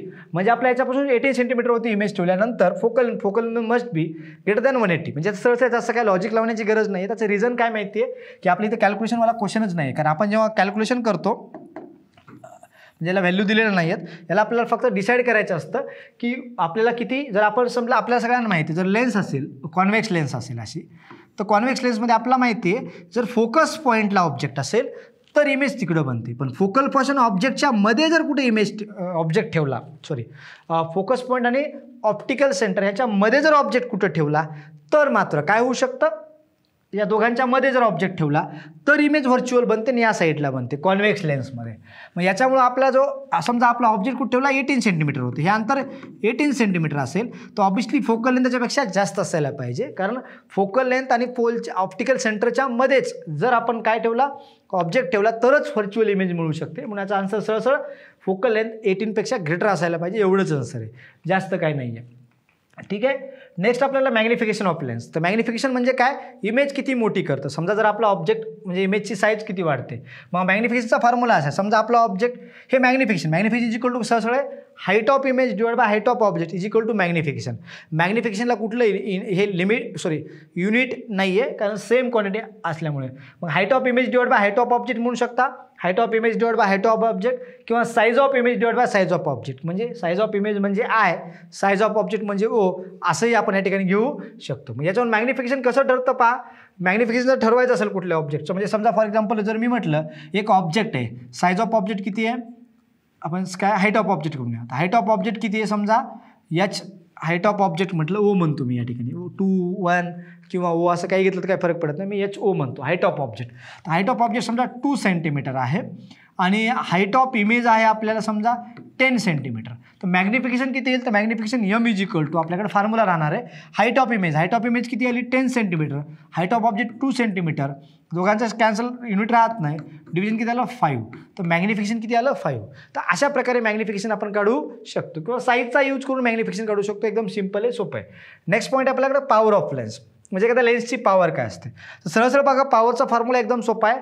Power is equal to 1 divide by focal length is equal to काय म्हणतो आपण, जर focal length मीटरमध्ये घेत असताल तर is equal to power of lens, पण ते जर आपण सेंटीमीटरमध्ये घेत असताल तर 100 डिवाइड बाय फोकल लेंथ, जर फोकल लेंथ कशामध्ये असेल सेंटीमीटरमध्ये असेल तर. म्हणजे जर आपण फोकल लेंथ सेंटीमीटरमध्ये घेतली तर 100 डिवाइड बाय फोकल लेंथ सेंटीमीटरमध्ये असेल, आणि जर मीटरमध्ये घेतली तर 1 डिवाइड बाय मीटरमध्ये फोकल लेंथ घेऊ शकतो. जनरली मॅक्झिमम क्वेश्चन आपला सेंटीमीटरमध्येच असतात, तर 100 डिवाइड बाय सेंटीमीटर करा, पॉवर मिळून जाईल. आता त्याचं युनिट काय येऊ शकतं, 1 आपण फोकल लेंथचं युनिट काय मीटर आहे, त्याचं युनिट असणारे पॉवरचं जर युनिट पाहिलं आपण 1 बाय मीटर येऊ शकतं, किंवा त्याला दुसरं नाव आहे 1 बाय मीटरलाच काय असणार आहे डायप्टर. म्हणजे 1 बाय मीटर म्हणजे डायप्टर म्हणू शकता तुम्ही, काही प्रॉब्लेम नाही. तुम्ही एक तर 1 बाय मीटर यूज करा किंवा डायप्टर यूज करा, हे त्याचं युनिट असणार आहे. कोणाचं, पॉवरचं हे युनिट असणार. ठीक आहे, काय अडचण नाही. याच्यामुळे न्यूमरिकल जर आपण पाहिले याच्यामध्ये तर फार सोपे न्यूमरिकल्स आहेत आपल्याकडे, जास्त काय नाही. आता कॉम्बिनेशन ऑफ लेन्स, समजा 2 लेन्स कंबाईन केल्या तर काय होईल. आपल्याला माहिती आहे एक लेन्स असेल तर समजा आपण जर पाहिलं 2 3 lenses combine to each other, पॉवरची कॉम्बिनेशन. समजा एक लेन्स आहे, एका लेन्सची पॉवर आहे P1, दुसऱ्या लेन्सची पॉवर आहे P2. तर 2 लेन्स कंबाईन केल्या तर दोघांची मिळून पॉवर किती होईल, दोघांची मिळून पॉवर काय P1 is equal to P1 plus P2, total power P is equal to P1 plus P2. म्हणजे एका लेन्सची पॉवर P1 आहे, दुसऱ्या लेन्सची पॉवर P2 आहे. जर 2 लेन्स कंबाईन केल्या तर दोघांची मिळून पॉवर किती असणार, तर P1 प्लस P2. जर फोकल लेन्थच्या फॉर्ममध्ये पाहिलं तर पहिल्याची P1 म्हणजे 1 बाय F1, P2 म्हणजे 1 बाय F2, आणि टोटल फोकल लेंथ म्हणजे समजा एकाची फोकल लेंथ F1 असेल, दुसऱ्या लेन्सची फोकल लेंथ F2 असेल, तर दोघांची मिळून फोकल लेंथ किती, तर 1 बाय दोघांची मिळून फोकल लेंथ F कंबाईनची focal length is equal to 1 by पहिल्याची फोकल लेंथ प्लस 1 बाय दुसऱ्याची फोकल लेंथ. हे सिंपल फॉर्म्युले आहेत, काय वेगळं नाही आहे. हां, यामध्ये जर आपण पाहिलं 2 3 लेन्सेस आर प्लेस्ड, जर 2 लेन्स कॉन्टॅक्टमध्ये ठेवला तर हे फॉर्म्युले वापरू शकतो आपण. पण जर समजा 2 लेन्स एकमेकापासून काय अंतरावरती, म्हणजे एक लेन्स अशी आहे ज्याची पॉवर P1 आहे, दुसरी लेन्स इथे आहे पॉवर P2 आहे, आणि दोघांमध्ये अंतर D आहे. जनरली हे तुम्हाला 10th क्लासमध्ये क्वेश्चन्स नाही येणार जास्त, पण समजा आहे असं मानलं तर त्यावेळेस मात्र power P is equal to P1 plus P2 minus D म्हणजे दोघांमधलं अंतर इंटू P1 इंटू P2, ते आपल्याला वापरायचं. म्हणजे हा जो फॉर्म्युला आहे पॉवरसाठी, म्हणजे जर एक्झॅक्ट कॉन्टॅक्टमध्ये असतील तर याची पॉवर P1 त्याची पॉवर P2, दोघांची म्हणून P1 प्लस P2. पण जर त्याच्या दोघांमध्ये काही डिस्टन्स D असेल तर पॉवर किती येणार, P1 plus P2 minus D into D म्हणजे 2 याच्यामधलं डिस्टन्स, आणि D into P1 into P2. मग फोकल लेंथमध्ये घ्यायचं असेल तर 1 बाय दोघं कॉम्बिनेशनची focal length is equal to 1 by पहिल्या लेन्सची फोकल लेंथ प्लस 1 बाय दुसऱ्या लेन्सची focal length minus D as it is P1ला 1 बाय F1 आणि P2ला 1 बाय F2, म्हणजे F1 इंटू F2 असं आपल्याला या ठिकाणी लिहिता येईल. हे कॉम्बिनेशन्स आहेत. आता त्या न्यूमरिकल्स आहेत. Convex lens of focal length आपल्याला दिलेले, न्यूमरिकल सॉल्व्ह करूया आपण. कॉन्व्हेक्स लेन्स आहे फोकल लेंथ, हा पर्याय लक्षात ठेवा. जर आपल्याला माहिती आहे जर ज्याची फोकल लेंथ पॉझिटिव्ह त्याची पॉवर पॉझिटिव्ह, ज्याची focal length negative power negative. तसंच मग आपल्याला माहिती आहे कॉन्व्हेक्स लेन्सची फोकल लेंथ पॉझिटिव्ह असते म्हणजे पॉवर पण पॉझिटिव्ह असेल. कॉन्केव्ह लेन्सची फोकल लेंथ निगेटिव्ह असते म्हणजे पॉवर पण काय असेल, कॉन्केव्ह लेन्सची फोकल लेंथ निगेटिव्ह असते म्हणजे पॉवर पण काय असेल, निगेटिव्ह असेल. ठीक आहे. आता क्वेश्चन आहे convex lens of focal length किती दिली, कॉन्व्हेक्स लेन्स आहे आणि त्याची फोकल लेंथ दिली. म्हणजे आपला जर गिवन जर काढायचं झालं, ओके गिवन आपण काढूया नंतर. चला पहा, convex lens of focal length 40 centimetre is in contact with the concave lens of a focal length 25 centimetre. The power of combination, तर कॉम्बिनेशनची पॉवर काढायची. आता कॉम्बिनेशनची पॉवर जर काढायची असेल तर पहा, पहिल्यांदा काय कॉन्व्हेक्स लेन्स आहे, फोकल लेंथ किती आहे 40 सेंटीमीटर. फोकल लेंथ कॉन्व्हेक्स लेन्सची 1 मानतो मी, इक्वल टू किती आहे आपल्याकडे 40 सेंटीमीटर. पण प्रॉब्लेम असा आहे की 40 सेंटीमीटर दिलेली आहे, पण पॉझिटिव्ह असतं का निगेटिव्ह पहा. कॉन्व्हेक्स लेन्स आहे, कॉन्व्हेक्स लेन्सची पॉझिटिव्ह असते म्हणून ती पॉझिटिव्ह. लिहिलं नाही तरी चालतं पण मी लिहितोय सध्या इथं. ठीक आहे. नेक्स्ट आपला काय दिलं आहे, contact with the concave lens. Concave lens म्हणजे F2 मानलं आपण. त्याची फोकल लेंथ किती आहे 25 सेंटीमीटर. 25 सेंटीमीटर. पण प्रॉब्लेम असा की याची 25 सेंटीमीटर म्हणजे काय असणार आहे, पॉझिटिव्ह का निगेटिव्ह, निगेटिव्ह असेल. कारण कोणती लेन्स आहे, कॉन्केव्ह लेन्स आहे. जर कॉन्केव्ह लेन्स असेल तर त्याची फोकल लेंथ निगेटिव्ह असते म्हणून आपण या ठिकाणी निगेटिव्ह लिहिली. ओके चालेल. आता नंतर पॉवर ऑफ कॉम्बिनेशन, तर पॉवर काढायची. मग आपला माहिती आहे पहिल्यांदा याची पॉवर काढून घ्या. पहिल्या कॉन्व्हेक्स लेन्सची पॉवर काय असणार, P1 इज इक्वल टू काय असणार 1/F1. तर 1 किती आहे, 1 म्हणजे 100 घेऊया आपण सेंटीमीटरच्या फॉर्ममध्ये. तर 100 डिवाइड बाय F1 किती आपल्याकडे 40. त्याचं कॅल्क्युलेशन केलं तर 2.5 येईल. Okay obviously dioptre. ओके. नंतर आपण जर P2 घेतलं याचे दुसऱ्याची पॉवर, कोणाची, कॉन्केव्ह लेन्सची पॉवर, तर किती आपल्याकडे 100 डिवायडेड बाय F2 किती असणार F2 -25 सेंटीमीटर. इक्वल टू काय येईल आपल्याला याचं कॅल्क्युलेशन केलं तर -4 डायप्टर. हे दोघांची आहे. हा दोघांची म्हणून टोटल कॉम्बिनेशनची पॉवर. आपला काय पॉवर ऑफ कॉम्बिनेशन पाहिजे. पॉवर काय असणार मग, टोटल पॉवर कॉम्बिनेशनची P इक्वल टू काय असणार आहे P1 प्लस P2. तर P1 किती आपल्याकडे 2.5 प्लस P2 किती आपल्याकडे -4. म्हणजे सहसळ काय येणार आहे 2.5 -4 म्हणजे सहसळ 1.5 येणार. Obviously minus dioptre. ही काय असणार आपली पॉवर असेल कॉम्बिनेशनची. तर -1.5 डायप्टर ही कॉम्बिनेशनची पॉवर. एकदम सिंपल असेच क्वेश्चन येतात पहा, याच्यापेक्षा डिफिकल्ट क्वेश्चन येत नाहीत. हां, याच्यानंतर मी एक स्पेशल न्यूमरिकलचं लेक्चर बनवतोय, त्यामध्ये न्यूमरिकल्स तुम्हाला मिळून जातील. स्पेशल न्यूमरिकलचं हे यामध्ये थेरीचं लेक्चर्स असल्यामुळे मी फक्त 1-2 न्यूमरिकल्स आणि बाकी थेरी शिकवतोय. पण प्युअरली जे न्यूमरिकलचं लेक्चर असेल त्यामध्ये प्युअर न्यूमरिकल्स असतील, तर ते तुम्ही पाहिले तर तुम्हाला क्वेश्चन समजायला लागतील. ठीक आहे. लेन्स मेकर फॉर्म्युला, आता हा जनरली तुमच्या सिलेबसमध्ये नाही आहे. तर हा refractive index of the lens 1 divide bye lens एक, आपली लेन्स एक कर्वेचर, R2 म्हणजे डिवाइड बाय दुसऱ्या ह्याच्या साईडचं कर्वेचर. अशा प्रकारे यामध्ये वेगळं काय नाही आहे. ठीक आहे. आपण पुढे जाऊया. Focal length of lens depend upon the following factor. कुठल्याही लेन्सची फोकल लेंथ कशावर डिपेंड असते, आताच पाहिलं आपण इथं पहिल्या कळेल. रिफ्रॅक्टिव्ह इंडेक्सवर डिपेंड आहे, रेडियस ऑफ कर्वेचरवर डिपेंड आहे. आलं लक्षात पहा. म्हणजे फोकल लेंथ कोणावर डिपेंड आहे, refractive index of the material. तर मटेरियलच्या रिफ्रॅक्टिव्ह इंडेक्सनुसार फोकल लेंथ वेगवेगळी असू शकते. आलं लक्षात. दुसरी गोष्ट रेडियस ऑफ कर्वेचर R1 आणि R2 वर डिपेंड आहे, आताच पाहिलं फॉर्म्युल्यानुसार. आलं लक्षात. आणि कलर ऑफ वेव्हलेंथ म्हणजे ॲक्च्युअली रिफ्रॅक्टिव्ह इंडेक्स कसा असतो, वेगवेगळ्या कलरसाठी रिफ्रॅक्टिव्ह इंडेक्स वेगवेगळा असतो. म्हणजे समजा रेड कलर लाईटसाठी एखादा मीडियमचा रिफ्रॅक्टिव्ह इंडेक्स रेड कलरला वेगळा असेल, तर त्याच मीडियमचा रिफ्रॅक्टिव्ह इंडेक्स ब्ल्यू कलरसाठी वेगळा असेल.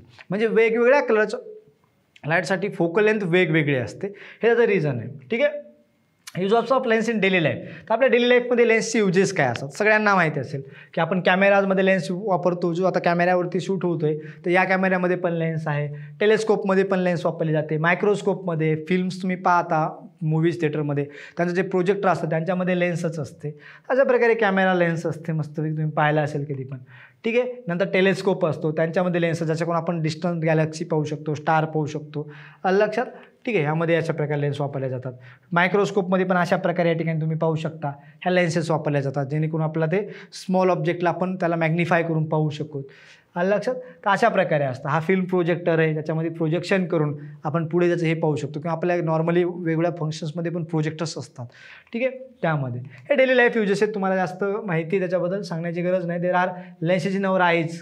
Okay. That allows us to see the world. Obviously आपल्या डोळ्यांमध्ये पण काय लेन्स असते, जी की लेन्स या ठिकाणी आपण आईजबद्दल आपलं ह्युमन आय नावाचा एक स्पेशल टॉपिक आहे, त्यामध्ये पूर्ण स्ट्रक्चर आपण डिटेलमध्ये पाहणार आहोत. सध्या फक्त आपण लेन्सबद्दल बोलूया.